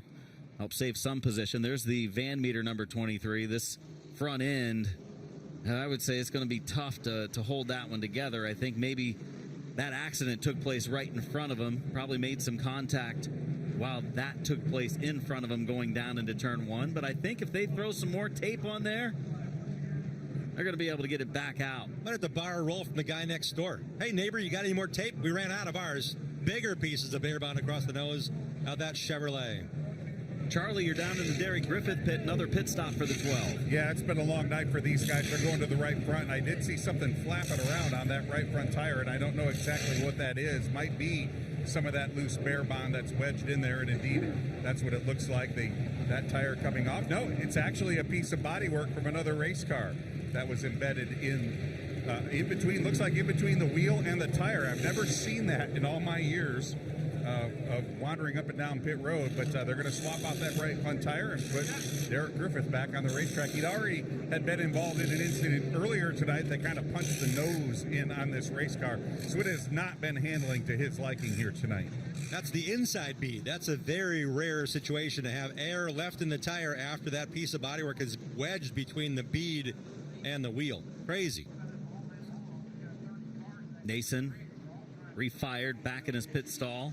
Now they're going to check the toe. And there's the 14 car. It was a white and blue piece of material. Could it be what we're seeing at the bottom of the number 1 on the door? Looks like it probably came from the Pinsino machine. Put the puzzle piece back together. Take it out of the wheel and put it on the side of the 14 car. Now, Chase Pinsino was involved in an incident. We referenced the fact he was actually put to the rear. We verified because of the contact with Corey Hall, he was put to the back of the field. And again, we saw several contenders early on, and now adding to the list, Chase Pinsino.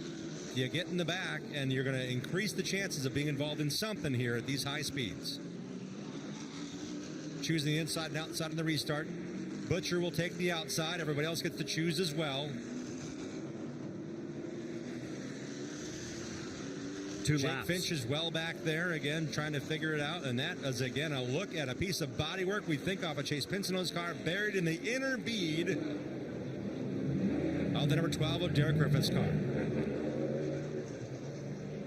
Souvenir body panel there from the door of the 14 of Chase Pinsonneau. You can see where the black is on that piece that's in the wheel. That'd be part of the number 1 that's on the left side of that car. Look at all the spotters. They've been busy today. Yep. Climbing a ladder to get up there to get a view for their drivers. What a crowd packing the grandstands in New Smyrna Speedway for night 5 of the World Series. You've never been here for a race. February is a great time to spend a week in New Smyrna Beach, Florida, and watch a lot of racing with the Tour Type Modifieds, super late models, pro late models, and many others as we're ready for a restart. 88 down. Back to green under full song comes Cole Butcher, the race restart leader on the outside. Green flag waving at New Smyrna Speedway. Howard cranking on that wheel track to stay alongside the 28 of Butcher. Butcher clears him. And now Howard will set up another run. Here comes Majeski. Do you see that car hold that yellow line all the way through 3 and 4? Looks pretty good right now for the Wisconsin driver. The Big I Racing logo on the hood of Ty Majeski's number 91 Ford. At one point in time, Ty Majeski was ranked number 1 and number 2 in the world at iRacing on pavement ovals. With a 15-inch laptop and a folding table as his setup. And a desk chair. Yep. Had to add a fan underneath that laptop because it got a little warm after a couple laps. There you see the 81 of Brown clearing the 91 of Majeski. So he hasn't been able to make it work on the inside. We'll see once they run a few laps, get some heat back in the tires again. One of these longer green flag runs. We're 10 laps, 9 laps now from halfway. Spencer Davis, a nice run on the Ben Kennedy Racing number 96. That Fury chassis, Tony Uri Jr., part of Fury chassis. He's here with a lot of attention being paid to this car based right down the road here in Florida. Nice run by Spencer Davis, who's got a very aggressive schedule, 20-plus races with this team. Back to Super Motor Racing for the driver out of Dawsonville, Georgia, in that black and blue, number 96. Spencer Davis was all smiles just a couple of nights ago, winning a pro late model event as part of the World Series, holding off Connor Jones in a late race battle for the number 1 spot. And Davis could be all smiles again tonight. He enjoys running these late model cars. He's glad to be back. He ran a lot of tour-type modifieds as well the last several years. Getting a chance behind the wheel here. Also ran the Kevin Harvick Kern Raceway race in January. That was the ARCA Menard Series West opener. So you give him a ring, he's probably going to say yes to just about anything he can drive right now, and he's having a great drive here tonight at the Ben Kennedy Racing effort. Right now, watching 3rd and 4th, Brown and Majeski right ahead of Spencer Davis. Kind of updating on some of our other top contenders. Bubba Pollard right now has worked his way up to 8th position. He hasn't really been up much further than that in the race. Derek Thorne in 9th. Looking a little further back, William Sawalich has come back up to the 11th position. Stephen Nasse running right now in 15th. A lot of those drivers yet to make their first pit stops. Derek Thorne in that white number 96, racing with Bubba Pollard. We'll see them in each and every one of the 12 ASA Stars National Tour races here this season. Both these teams have committed to the Platinum program. 15 teams have stepped forward and said, we'll race in every race. Fans, you'll see them in every race this year, not wondering who's going to be in the race. 15 teams have decided to take advantage of an intensive, multi-layered marketing program with the series to commit to all 12 runs. It's 12 races this year. An upgrade from 10 races with a few new tracks on the schedule. Dominion Raceway, a new track on the schedule. Newport Speedway in Tennessee. Slinger Super Speedway among the new tracks on the 2025 slate for the ASA Stars National Tour. Bubba Pollard racing on the outside of turn number 2. A lot of laps here. 2019 World Series of Asphalt Stock Car Racing. Racing in a car that David Rogers was no longer healthy enough to drive, and it was an emotional run to that championship before David's passing in March of 2020. Running that second lane, the 26 of Bubba Pollard. Ready for halfway this time. A 100 in, 100 to go for Cole Butcher. Butcher last year winning his first race of the season at Five Flags Speedway in Pensacola. part of event number 2.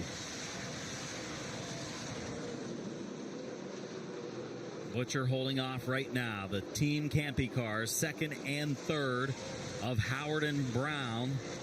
Majeski has settled in nicely, probably not over pushing it right now, though the front rotors are showing signs of some heat. Remember earlier, Toby Noodleman, the crew chief for the 91 of Ty Majeski, said they had brake fan issues on the 91. That's one of the reasons they brought it to the pits. So we'll keep an eye on that. Definitely some heat in those rotors, but right now looking like it's up to full speed. Halfway through this one, 26 cars still on the lead lap, and this remains the battle for 8th. 2 of the best in super late model racing.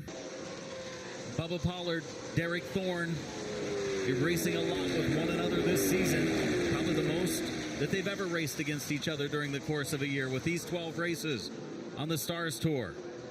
We've seen them square off with the Snowball Derby. That's not a sanctioned event by ASA Stars or Southern Super Series. It's the season ender crown jewel that's been around for 50-plus years. These 2 veterans have gone at it for the last 10, 11, 12 years. Howard's 0 for 17 in his tries to win a Snowball Derby.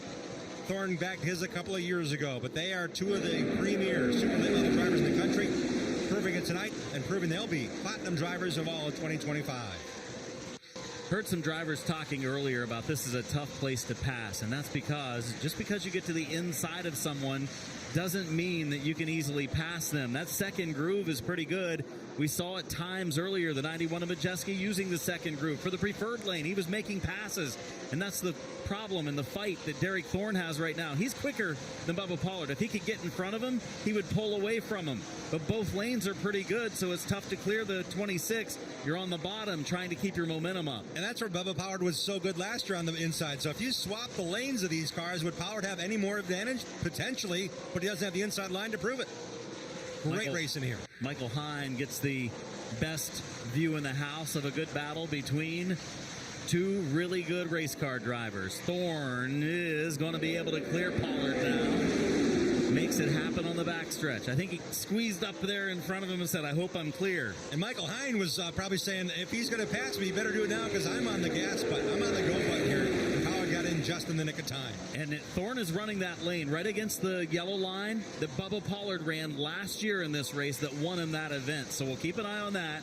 Derek Thorne may be figuring it out. In the 96, he's down right on the yellow all the way around this track. And this 23-degree banking is really holding the speed in these cars, man. We're flying around this joint. We qualified under 18 seconds, 18.0 second laps. We're still at an 18.9 second pace on tires that have yet to be changed. 110 laps into this one. Kudos to Hoosier Racing Tire. These teams are hard at it, punishing you at speeds. These tires are holding up to the challenge on these high banks. Yeah, they didn't seem concerned about making any tire changes when they had an opportunity at lap 75, and now we see a pretty long green flag run here, which we were looking for. We're watching the top 2, Cole Butcher and Colby Howard. Howard impressing right now.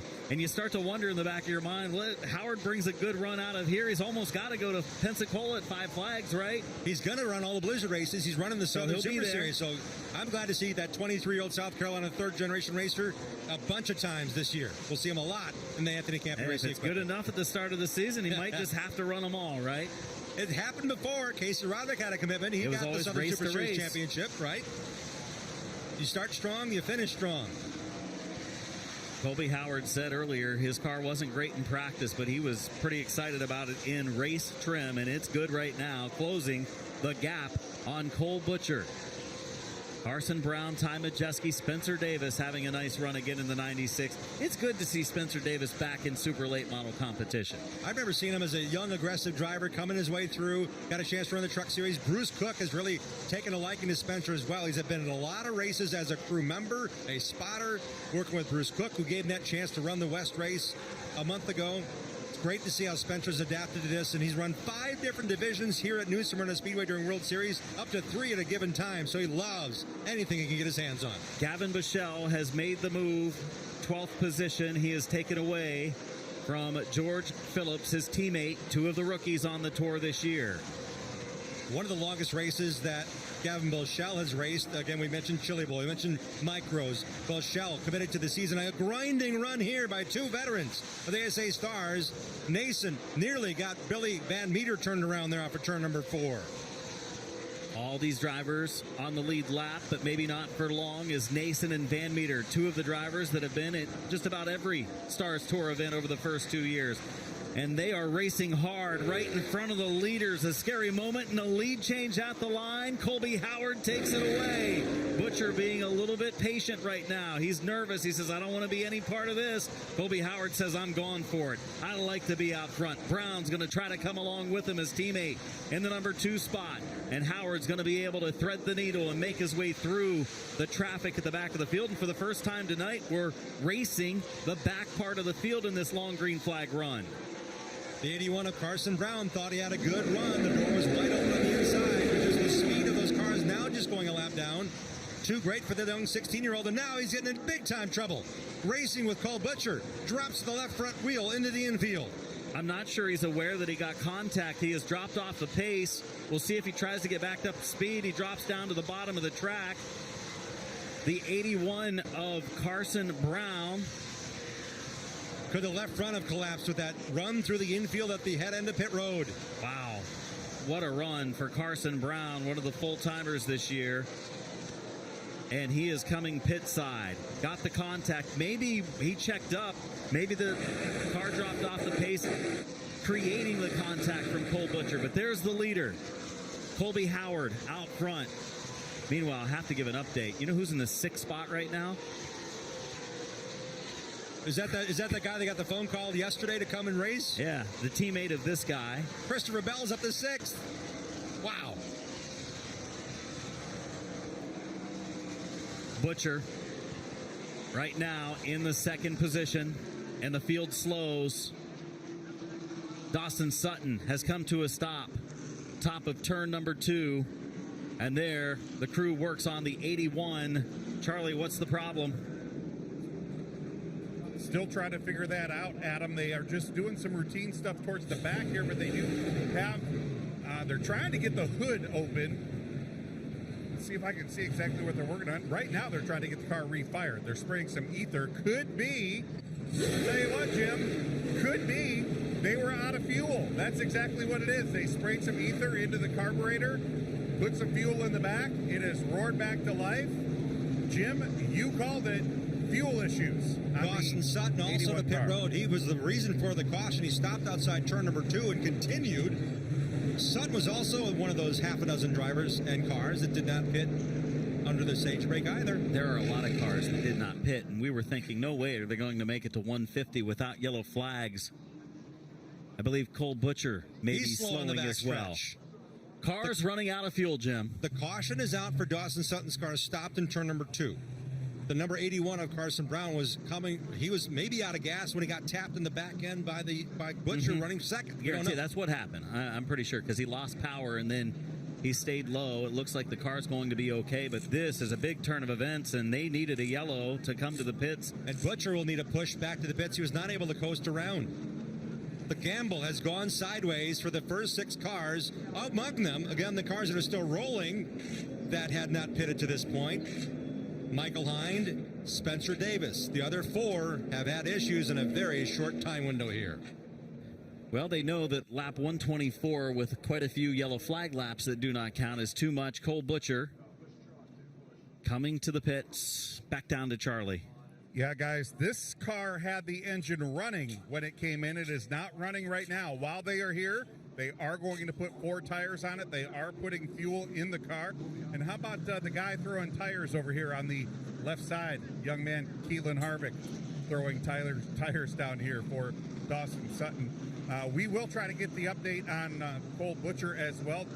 We'll head down to the turn 4, and I'm going to bet you it was the exact same thing. Jim, you were all over this right from the start. You said fuel was going to be an issue on those 2 cars, and you mentioned the fact caution laps are not counting. We've only had, 110 or so laps under green, but how many laps have we also run under caution?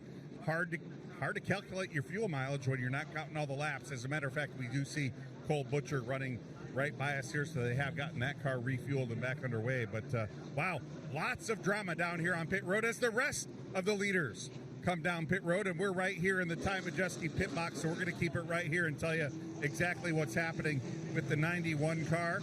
He's going to bring it in. The crew going to go to the left side. They've got a left rear tire. They've got some fuel here. Toby Dudelman going to the cockpit. He's getting a word with Ty Majeski face to face. They're going to change the left side tires, add some fuel. We'll let you know if they make any adjustments. I actually see 4 tires about ready to be put on this car. So 4 tires lined up and ready to go for Ty Majeski. They're going to the right side tires on the 14, right side tires on the 26. I'll do my best to keep you abreast of everything happening on down here under this extended caution flag. So we know the stage breaks are lap 75 and lap 150. Anytime race control calls a controlled caution, every team is allowed to pit on the first time by for 3 consecutive laps on the pace car. This pit stop on lap 125 may be the only time we see these cars on pit road for the rest of the race. They're all changing those 4 Hoosier tires. They only have 4 in the pits to change. They were hoping for a 50-lap dash, but right now is a perfect chance to say, we want $1.25 on these tires. Let's change them now under this controlled caution. Get back out, race for some stage points, and race for the win. With that many cars on lead lap, they all came to pit road. There's just a handful of cars on the racetrack behind the pace truck, as a lot of work is going on here on pit road. As the teams finish that up, we'll step away and come right back to New Smyrna Speedway. 75 laps left in the season opener for the ASA Stars National Tour. Welcome back to New Smyrna Speedway.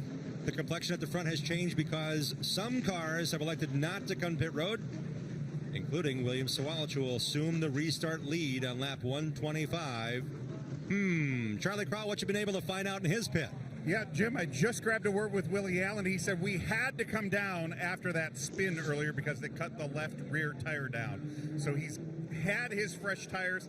Hasn't been that many laps, but as you know, even 20 laps here is going to be a disadvantage tire-wise once we get later into one of these runs. But indeed, William Sawalich has what he has from now until the run to the checkered flag. I did talk to William right before he climbed in. He said he was ready to go towards the front at the drop of the initial green flag today. He wanted to get up front, and if this car was capable of leading laps, he told me he was going to do it. We will find out what he's got now that he is at the front once we go back green flag racing. William Sawalich nearing graduation day from Super Late Model Racing. That has put him in a position to race full-time the NASCAR National Series. NASCAR National Series champions that have raced in ASA Stars include Christopher Bell now, Ty Majeski, Johnny Sauter, William Byron. They've all raced during the ASA Stars National Tour. And one of those drivers that is mentioned is a whole lot bigger in the headline making department here at this race. Christopher Bell, in his first race back in a super late model since 2017, is in contention. And those of you who were at Thunder Road in 2019 when he ran a late model, that wasn't his super late model. Christopher said, man, it's been a while. Let me think about this. When I asked him, when was the last time you were in a super late? So if you're a Thunder Road fan, calm down. I don't need to be blown up on socials.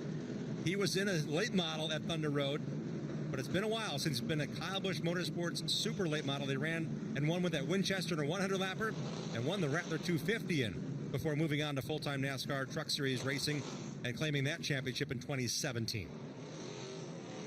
Getting everyone realigned. 127 laps now on the board. They have in the second half of this race. After a certain number of cautions, they now start to count some caution laps. We have the Tour Type Modified 50-lap feature coming up next. Florida Modifieds also to race tonight. So we'll go back down to Charlie. Yeah, Adam, I'm looking forward to that Tour Type Modified. The top 3 qualifiers separated by 2 1,000ths of a second in qualifying. That's going to be a good race. I just checked in with the crew over here at the Ty Majeski pit area.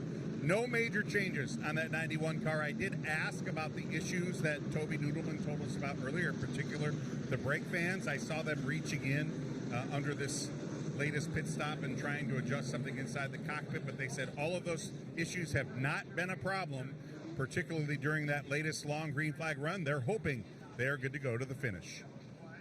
And Ty Majeski is not only a world-class race driver at Super Late Model and NASCAR Craftsman Truck Series, he's also an expert when it comes to shock and spring package development. He's their shock and spring guru. He's done it in NASCAR for teams he's worked with, Thor Sport Racing, Roush Racing before that. And Stephen Nasse and those guys have brought Ty Majeski to this level, and he's proved to be really good at this level. Majeski's won with that race car. This is the race car he's won the Snowball Derby in.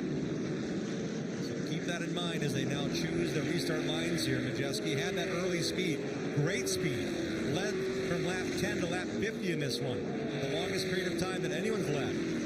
Cole Butcher's led from lap 82 to 117. Now it's William Swalich's turn from the outside of row 1 as they choose their restart lane. Chase Pinsino, nice response from that driver. Sent to the tail on a restart violation after getting spinning another competitor. Deemed involved in the caution. Good response and rebound for that teenager out of Ontario. Pinsino, one of the 15 platinum drivers in racing for the Rookie of the Year. Now sponsored by Pepperjack Kennels here in the ASA Stars National Tour in 2025. Christopher Bell was running up in the 7th position, he and Butcher, which Butcher, of course, had the issue with fuel, but Christopher Bell now is deep in the pack. And I'm thinking just didn't make it out in the allotted amount of time during that controlled yellow, and he's going to have to rally through the field again. 70 laps from the finish. William Sawalich, a different tire strategy there for the 62, will lead the field to green. Dustin Smith, the inside of the NASCAR Xfinity Series rising star William Sawalich. We're back underway at Smyrna Speedway. Looked like a wholesale burnout from the 14 of Pinsino as he hung on to it, skating sideways down the straightaway. Smith for the lead to the inside of Sawalich down in 3 and 4. Howard is back there again in the 18. He was leading at the yellow. Majeski making a 2-lane, 3-lane change down the front stretch to the inside to the outside, backed underneath. He's running behind this pair, still battling for second. Howard coming on in the second half of this race strong, down to 68 laps to go. There goes Hind around in the 69.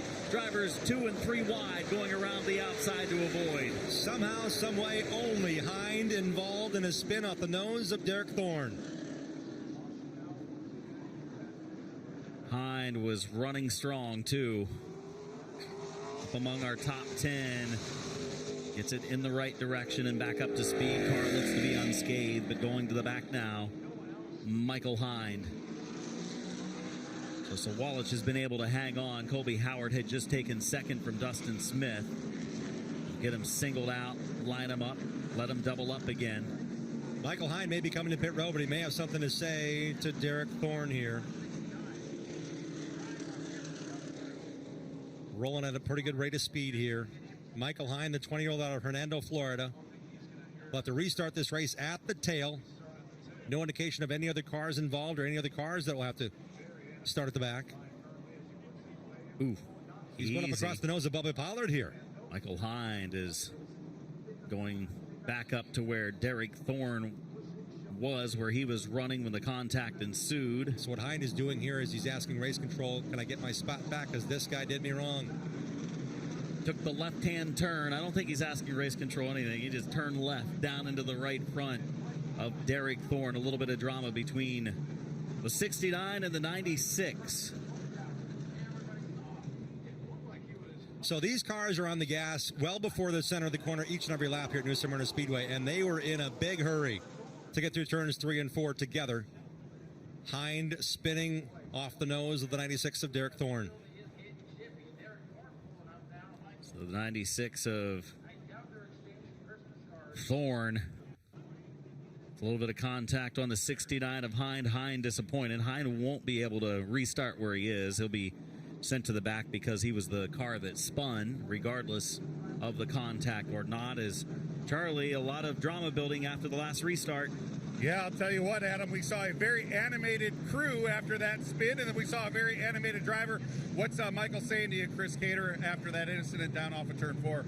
Well, we've been working the car, down a little power. He gets up to 5th there, and Derek just does what he does. He dumps somebody when he don't have a good race car, and so I told him to go knock the right front off of Derek's car because he wants to race like that. We can race like that too. I'm tired of being bullied. All right, so what do we got to do to get Michael back in the frame of mind to go from the back to the front? Michael's calm enough. I'm the reason he did what he did. He's calm enough. He'll do what he's supposed to do. We got to keep the crew chief calm down here, but the driver calm back inside the cockpit of that 69 car.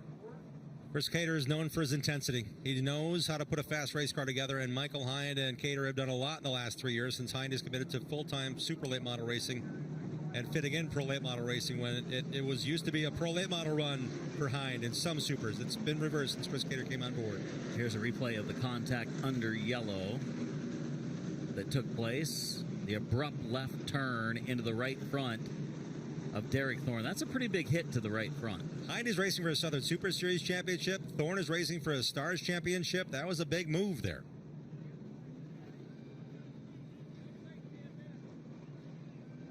Michael Hind, a one-time winner of the Pro Late Model portion of Speedfest just a few years ago. Claiming a World Crown win as well. Michael Hind in car number 69 is running up among our top 5 before the contact with Derek Thorne. Interested to see if that right front's got some clearance. Definitely got the right front nose by the Sunoco sticker moved over a little bit. Don't know if there's any damage to the steering of that car as Hind intended. It looks like both of them now dropping to the tail of the field. One for the spin, one for the contact that created the spin. So big, bad break for both right there. Up to 5th, now to the trunk.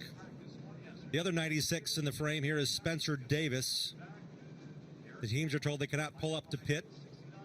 Perhaps some issue has forced his hand here behind the pace truck.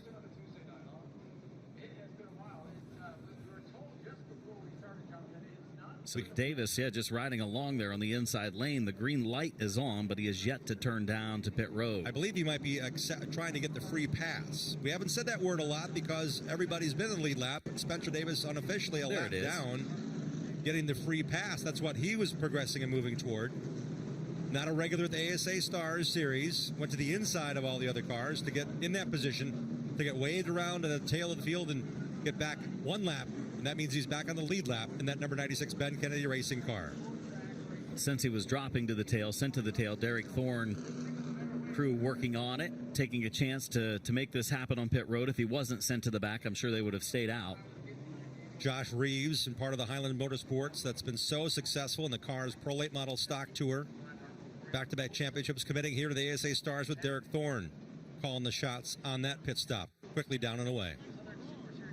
Down to 60 laps remaining in this one. 140 complete. William Sawalich leading, but Colby Howard has a real fast race car. And fourth place, Ty Majeski, a 91, I think ready to pounce as well.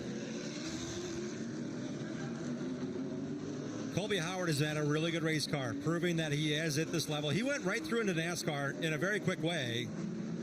Just 23 years of age now, and he's going to have something here for Sawalich on the restart. Coming to pit road, that is one of the crew members. That was Chris Cater, the crew chief on the 69 of Hind, showing his displeasure literally as the car rolled past him. Frustrating moment for Michael Hind, of course, getting the contact while running up in the top 5. And frustrations boiling over for he and his crew. The caution lights have been turned off and we're ready for a restart. Will that be the last drama that we have? Will that be the last contact we see in this race? The answer is no. We're going to see. We're going to see how things shake out here. We've got veterans, including 18-year-old William Sawalich, leading us back to the green flag. Dustin Smith on the inside of Ty Majeski in row number 2 in this restart.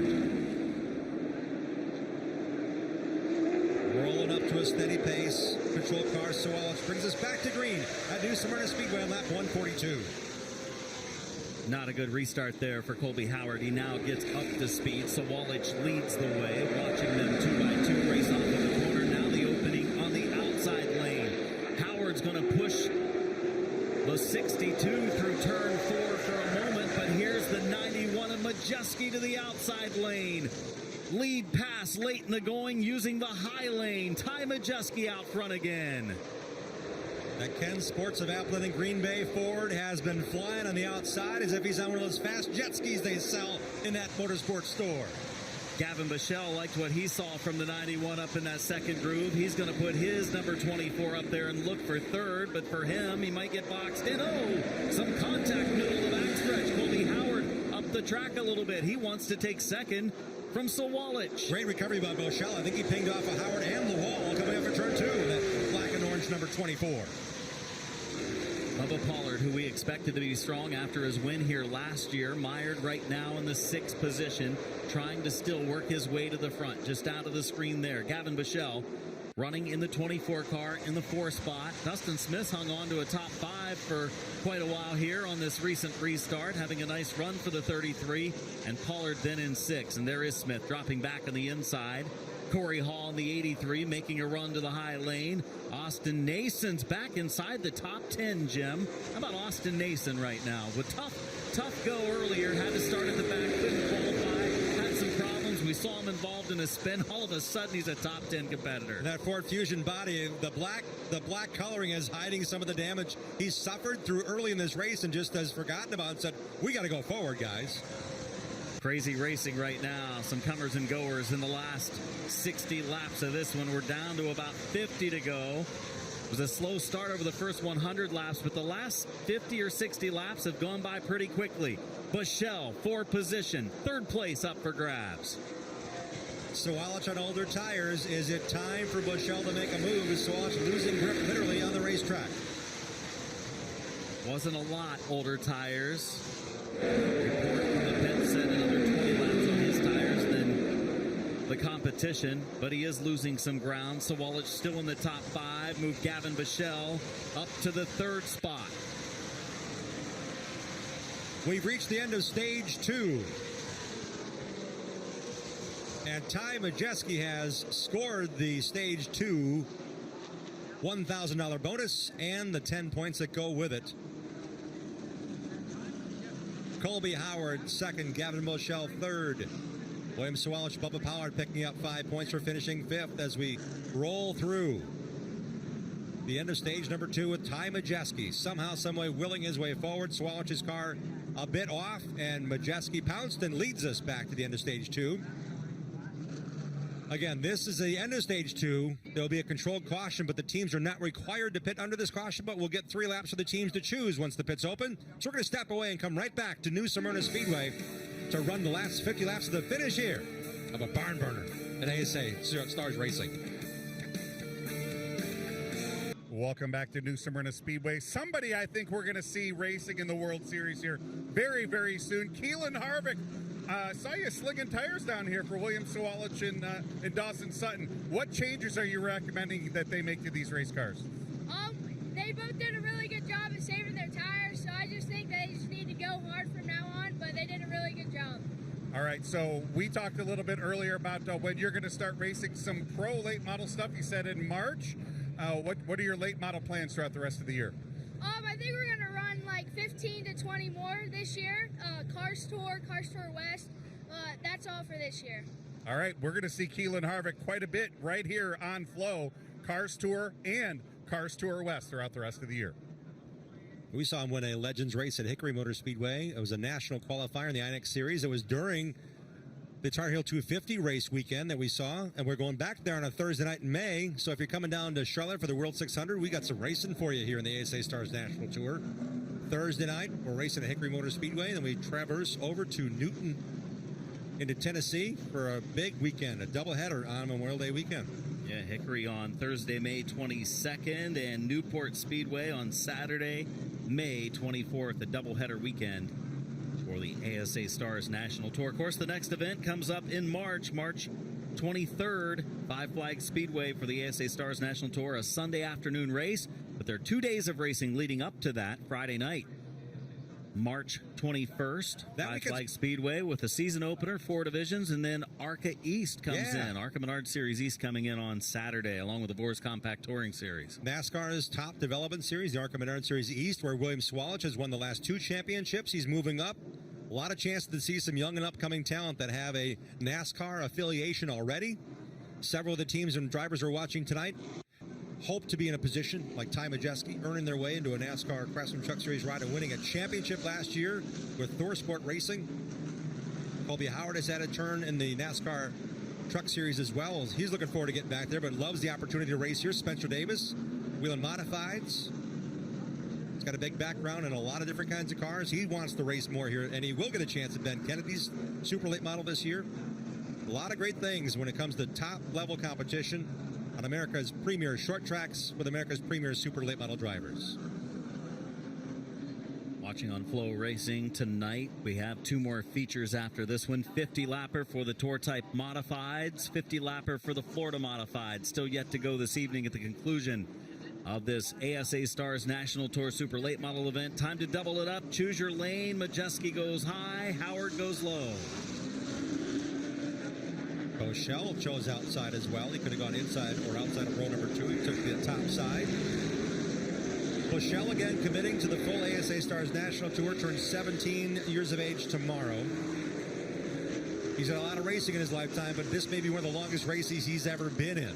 Not only have we not counted cautions for the first 120 or so laps, but this is a contest and a challenge for this young driver to feel this car. It's not a 50-lap run. It's not a 125-lap run. It is a full-on 200-lap race that counts towards points, towards the championship he's racing for here in the ASA Stars National Tour this season.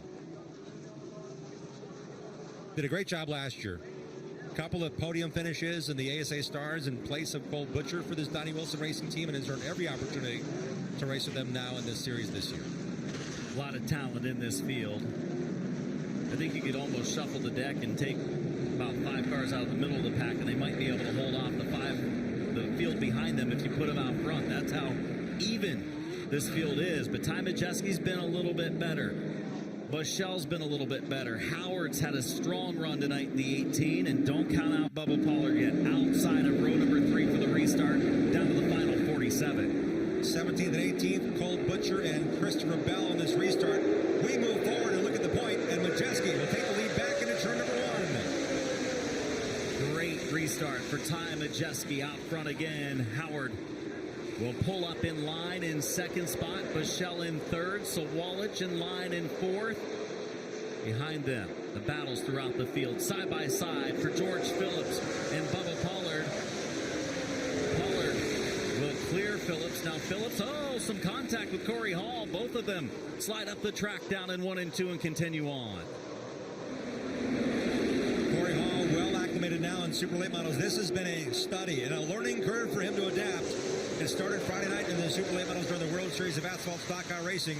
The Canadian racer in that white number 83, looking like a veteran in one of his very first few super late model starts down the backstretch with young George Phillips ahead of him in that red and black 22. Well, look at this. Ty Majeski is not going to run away with it. Oh, and a big hit for Paul Schaefer Jr. in the 7. Schaefer in 3 and 4 up against the outside retaining wall with backing it in. Hard hit. Rear into that car, taking a big hit with 43 laps to go.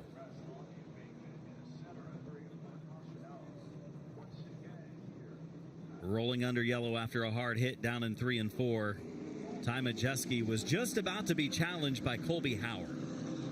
And the yellow flag saving him for the time being. Thought that Majeski might just run away from this point. Doesn't look like that's going to be the case. Well, and it's worth pointing out as well, for the teams that did add fuel early and maybe topped off at lap 150 or only added enough fuel they think to go to the finish, because that's part of the strategy.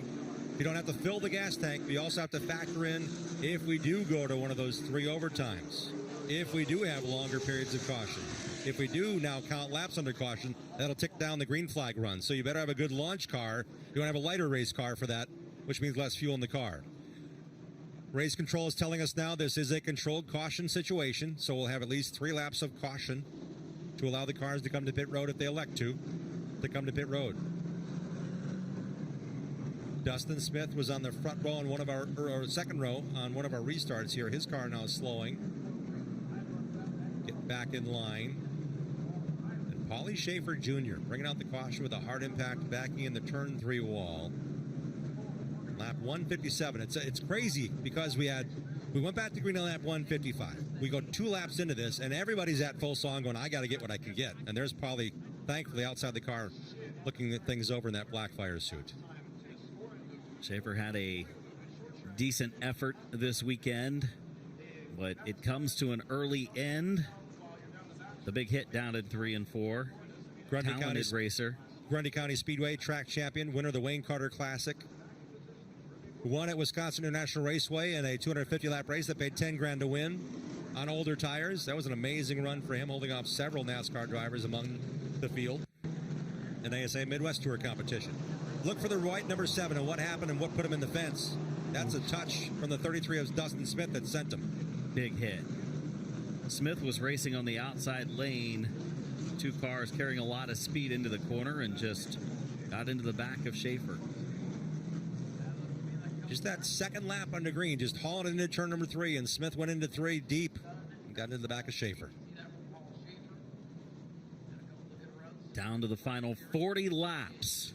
The Clyde Hart Memorial 200 from New Smyrna Speedway for the ASA Stars National Tour. Ty Majeski leads.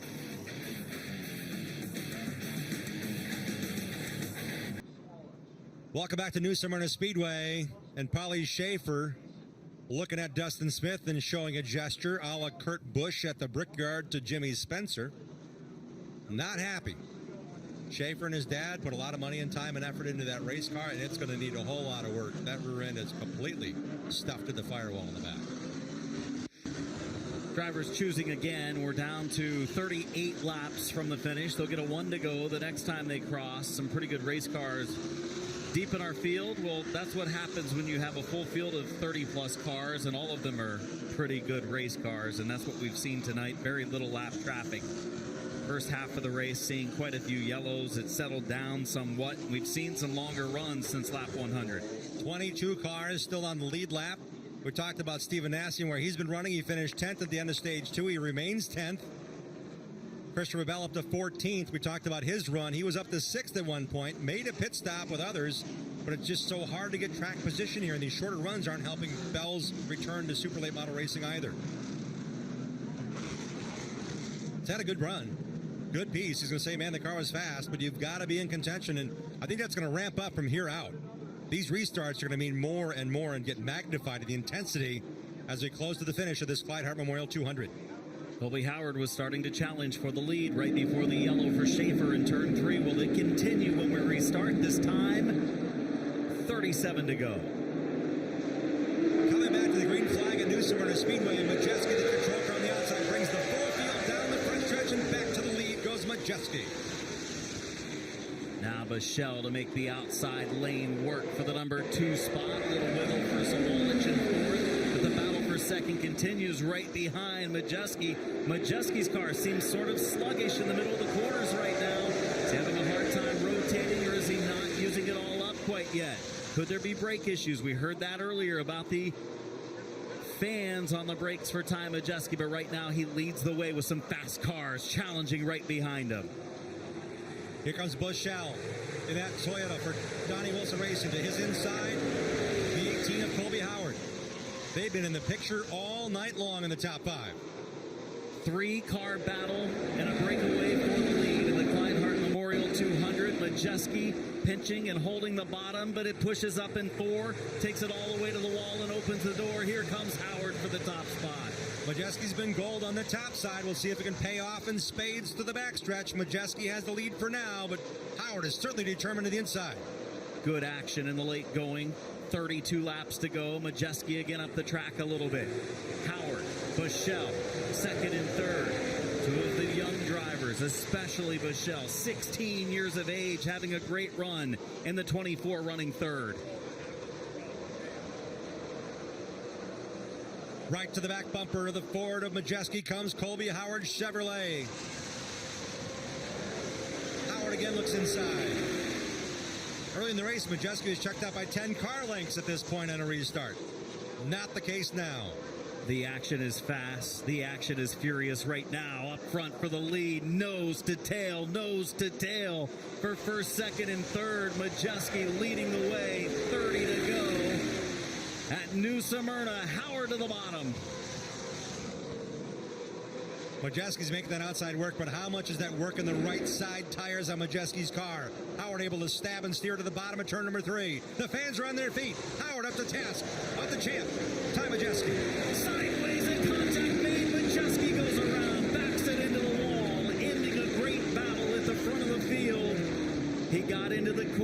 They made a little side-to-side contact. Howard's car then gets sideways, slides into Majeski, and Majeski could not quite save it.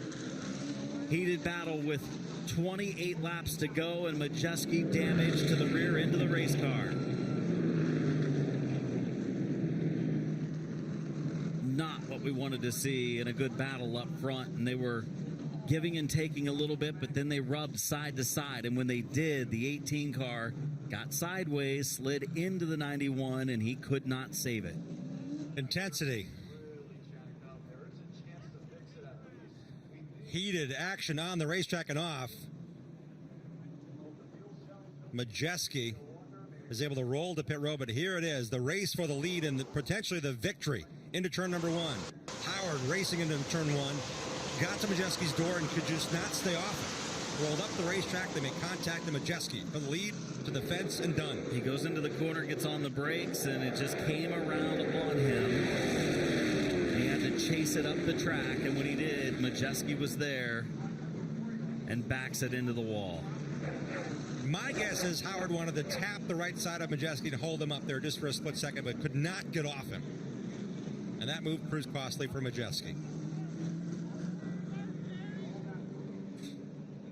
Couple of cars in contention late in the going are now in the pit area. One of the drivers that was involved in the last caution, Paulie Schaefer, is with our Charlie Kroll.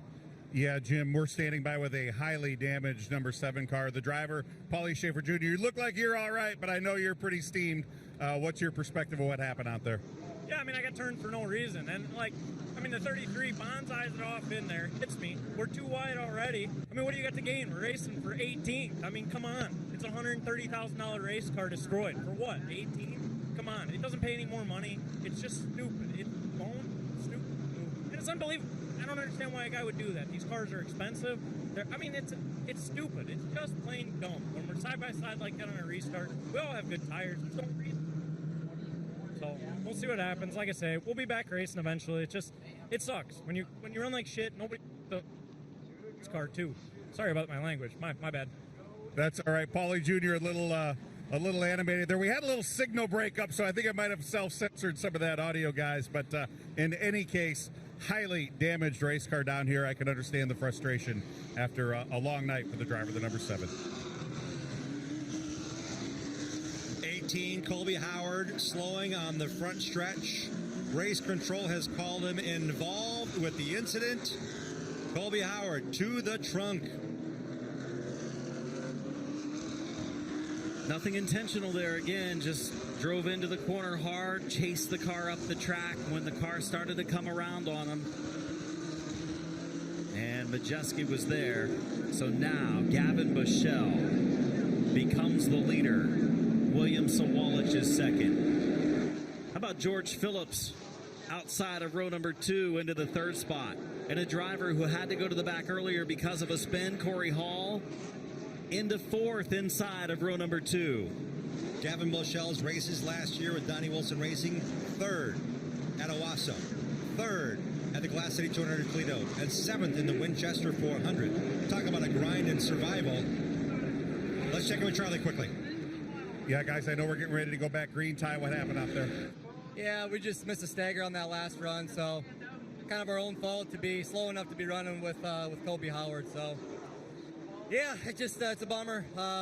These tires we're not accustomed to them very much, so yeah, just missed a stagger and we're just in a vulnerable spot there. And hey, you get racing with guys like Colby Howard, stuff like that happens. Strong words from Ty Majeski. And we go back to the front to finish this one. 23 laps to go. Bushell and Sawalich now squaring off into turn 3. Bushell a strong run to the outside lane. Sawalich gets a little bit to the left rear quarter panels. Bushell has him at the line. More contact heading to 1. Trying to close the door to Bushell.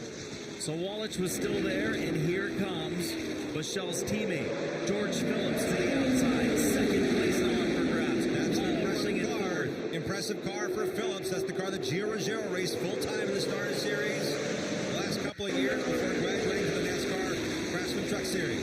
But how about Hall in the bottom lane? He hauled it off into turn number 1, held the yellow line, lost a little momentum, middle of the corner, but he's racing for 3rd. Phillips trying to hold him off. And for Hall, at one point, that Dodge was square stopped on the backstretch after getting spun early in the race. What a recovery for the Canadian. Meanwhile, the second, third, and fourth competitors, as they go after one another hard right now, Bichelle is pulling away. Has a birthday coming up. He's going to turn 17 years of age. What a nice present would be a win in the ASA Stars National Tour season opener. Right now, he leads by several car lengths over William Sawalich. One thing to get noticed, one thing to deliver on that trust. Gavin Bichelle proving to TRD and Toyota. He's got what it takes to race with these veterans. Two veterans squaring off here. Bubba Power in the white and red 26 and Stephen Nasse. That's the battle for sixth. Showing the strength of this field. Pollard and Nasse right now battling for sixth position. I think Nassie's got to be happy from rallying from the back. He was awful in qualifying, wasn't good in practice. Pollard, we expected him to be fast like he was a year ago and challenging for the lead. He hasn't really been in the top 5 in this race. He's been between 6th and 10th all day, trying to come forward. They're closing on the 15 of Summers, but right now, Pollard and Nasse, two of the full-timers right now running nose to tail. Yeah, and Summers is a driver known for his ability to be that long-lasting, long-haul type driver, but he's been in the 5th, 7th, 8th position after starting as high as 2nd. That number 15 car has come to life as well. 5th, 6th, and 7th now. Huge issues for Dustin Smith. Showering sparks behind the 33. Yellow lights illuminate for Dustin Smith. Right front down on the 33. 15 laps to go.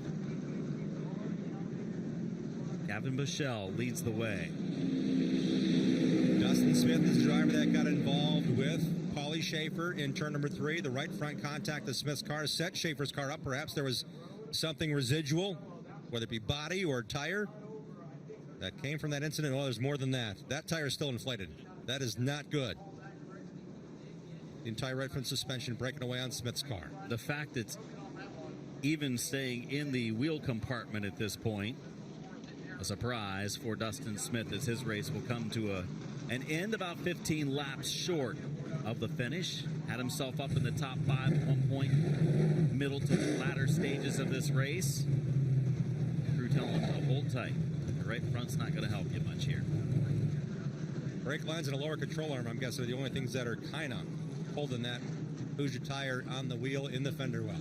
Southern Super Series Rookie of the Year in 2024, Dustin Smith out of Alabama. This is a points race for the Southern Super Series. Finished 9th in points last year, so again, this team will try to do everything they can to get him a finish, but right now, Smith scored in 22nd as 21 cars. Every car on the racetrack right now is still in the lead lap. Still a strong field of cars on the track, on the lead lap. We've had a couple of cars take some hits. Saw the 7 of Schaefer taking a big hit late in the going here. And now, car that made the contact with him, the 33 of Smith. See where he's at here, deep in the field. Oh, wow. I think it broke coming off of 4. He was on the straight part of the racetrack. Couldn't tell if he got help either. So fast the action happens here. Nope, Nago was well behind him. Yeah, I think it broke. Yep. Right on the straightaway, which was honestly better than going into the corner. That saved the race car. He's got some suspension damage probably, but other than that, not bad for Dustin Smith. It could have been a destroyed race car had he been hauling it off into a corner. Charlie Krull is there.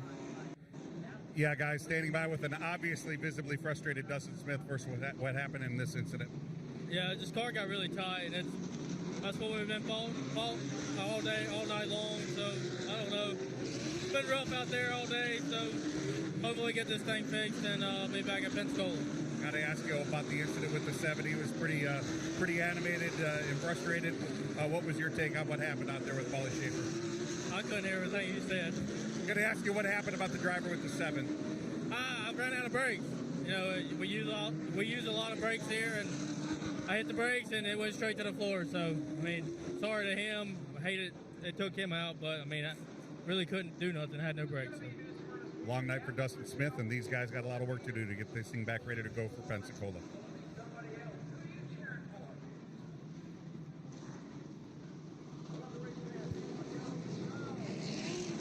One flag in the air, meaning one lap to go for starter Dan Spence, who is the Southern Super Series starter.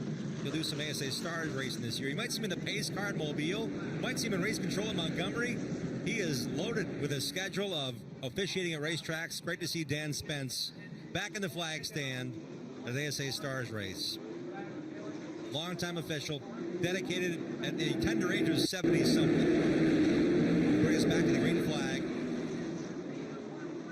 A 20-lap Saturday night shootout coming to 4 here at New Smyrna Speedway. Back underway for the final 20, with Kevin Michelle leading Sawalich into turn 1. Bushell giving Sawalich plenty of room, and then Sawalich gets a little bit of contact from Hall from behind. Still a lot of cars over 20 on the lead lap on the racetrack with only 10 to go. 9 to go this time for Gavin Bushell, and it's heated from about 4th on back. It's go time for Corey Hall in 3rd. 16-year-old George Phillips in 4th. And here comes Stephen Nasse into the picture. Unbelievable. Stephen Nasse started at the back of this field, methodically making his way toward the front, up into the top 5 now, clearing the 15 of Summers, and sets his sights on the young George Phillips in 4th.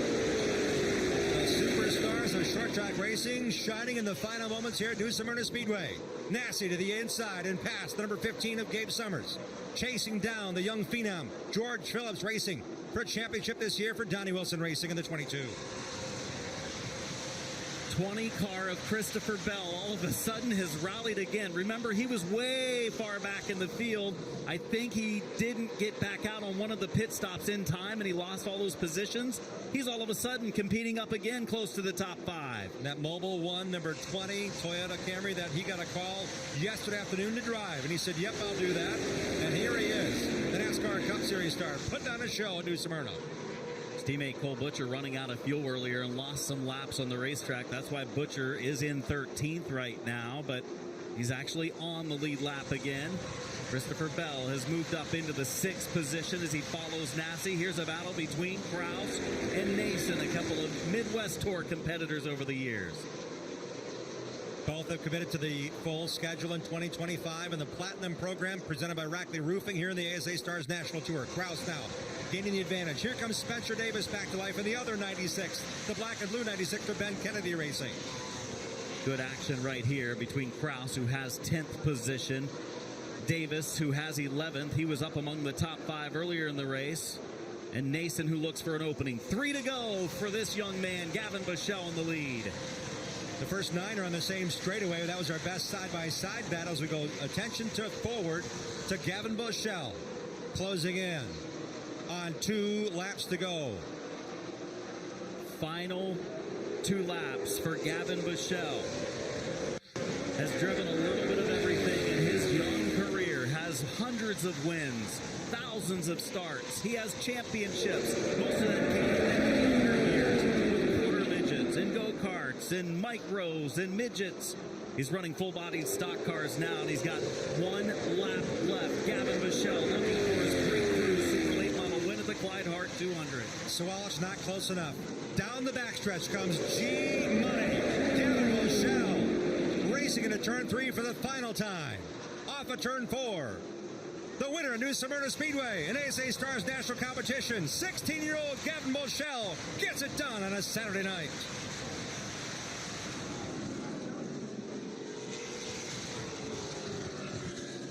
Bushell, strong. Put that car where it needed to be. Took advantage of the contact that took place between Howard and Majeski. Majeski said they missed it. They missed the stagger on that final pit stop, and the car was tight. That's when Howard made the run. They made the incidental contact, but it created the crash for Majeski, and Bushell was able to scoot by and go on to victory number 1 in the ASA Stars National Tour in the Clyde Hart 200. And Bushell, one of the Pepperjack Kennels rookie candidates this year, he takes an early advantage there. I think he's one of the favorites when you talk to the competition. He scored stage points, finishing 2nd and 3rd in both stages. And this stage points, that's an additional 10 to win this 3rd stage. No doubt he's the point leader heading into March 23rd at Five Flags Speedway in his first full season here in the ASA Stars National Tour. No burnout here. Respecting the tires. Let's get a good read on those. Respecting the engine, respecting the equipment that has powered him and brought him to victory lane for the very first time in a super late model. And it's a big stage. This young man is shining brightly and sharing with his team here in moments. When he climbs out, we'll hear from him. But 16-year-old Gavin Bushell, what a great birthday gift. He turns 17 tomorrow. They can celebrate tonight. A great run for Gavin Bushell. We saw his super late model experience starting to pay off last season. He was going from like 6th to 10th to start to battle in the top 5. Gavin Bushell claiming the win. Win number 1 of this 12-race season for the ASA Stars National Tour. Next race Sunday, March 23rd, as part of a 3-day weekend as we send it down to Charlie. Gavin Bushell climbing out, pounding on the roof of his race car. What a birthday present for this young man. A day early, turning 17 tomorrow, and wow, what a performance. How did you end up here in Victory Lane? Just a lot of patience. We had a fast car all week long. I knew it. We kind of screwed ourselves there coming in that pit early. So I just kept my head in it, listened to Dennis and James and all the boys back in the pits, and they were right. I can't thank JBL, Toyota, all the guys at Donnie Wilson Motorsports. Gave me a bad fast race car, and I can't thank them enough. It's got some battle scars on it, but not as bad as some of the other cars do. How did you manage to stay out of all of that trouble throughout the course of that 200 laps? I was just trying to keep smart. I knew I had a really, really fast race car, so you're going to have to it was getting physical there towards the end, so I just kept my head in, kept smart, and, I can't thank the guys enough. I'm just the lucky guy that gets to drive it, so it feels good. All right, this is the start of a big year for you. What a birthday present. What do you think? How do you top this? I don't know. We're going to go run tomorrow and see how we do in the rest of the week. So, but this is awesome. All right, Gavin Bushell, almost speechless down here, guys, celebrating in Victory Lane. I know his crew guys want to get in there and celebrate with him as well.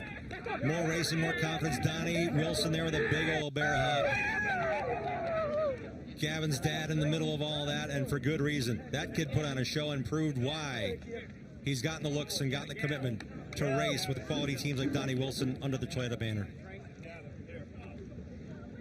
Gavin Bushell wins an ASA Stars National Tour race in just his 5th try. Here's the rest of our top 10 finishers. William Sawalich could not get to him. A little more than half a second the difference in the victory margin. Corey Hall out of Canada. 16-year-old George Phillips. And Stephen Nassy, the 29-year-old from Florida. This is his home track. He comes home with a top 5 finish. Nassy's got to be happy with the top 5 after how that car was in qualifying. They made the changes, pulled it out of line, started at the tail of the field. Christopher Bell was impressive. If he didn't have to go to the back after that one pit stop rotation late in the race, I think he's contending for the win tonight. Gabe Summers, Derek Griffith, Bubba Pollard, and Spencer Davis complete the top 10. Let's hear from our runner-up driver, Charlie. I'll tell you what, Jim, William Sawalich had a great night. This was a rocket ship of a race car, but I have to ask you, that little unscheduled donut down there in turn 2 probably affected your night. These tires probably not as fresh as you were hoping for late in the race. Yeah, for sure. We had a left rear start to go down, so that's what was wrong. Unfortunate, but I mean, we had really good speed on way older tires than everybody else, so proud of that. Rackley Ward guys did a great job all week, and proud to work with them, and can't thank them enough. Also want to thank Kevin Harvick. Now, these guys have been saying that you're saying this is your last super late model race. Any chance you might want to change your mind and come and play in the super lates again before the end of the year? Yeah, I mean, definitely not last super late model race ever. I mean, who knows? If something comes up, I'll for sure be happy to jump in. All right, well, we certainly hope we get a chance to see William Sawalich. Best of luck to him. He's got a big week over at Daytona International Speedway, running both the NASCAR Xfinity Series and the ARCA Menard Series race. So we're going to slide in here and grab a word with a guy who has had a tremendous week to this point. Corey Hall won the other night, 3rd tonight. Is this a dream week for you or what?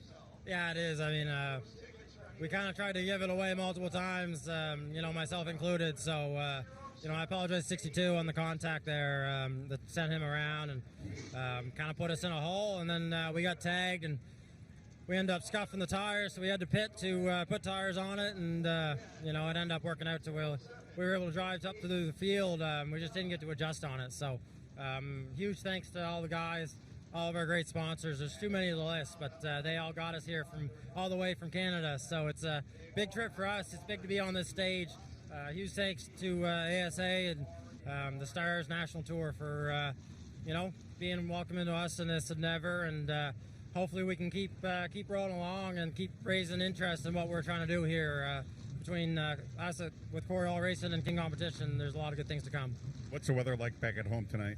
Probably very cold, so I'm glad to be here. Everybody laughed in the autograph session. I was in a t-shirt and shorts and everybody had their fire suit on. I just wanted to enjoy the weather while I'm here. He certainly enjoyed it tonight. A good run by Corey Hall, finishing third here tonight. Raleigh McDonald and that King Performance team have a lot to celebrate. Great job by that man, and that is a hat that everybody wants. That's the Clyde Hart Memorial Trophy. That's the signature and a symbol of the Hart family, so much a part of the fabric here at New Smyrna Speedway.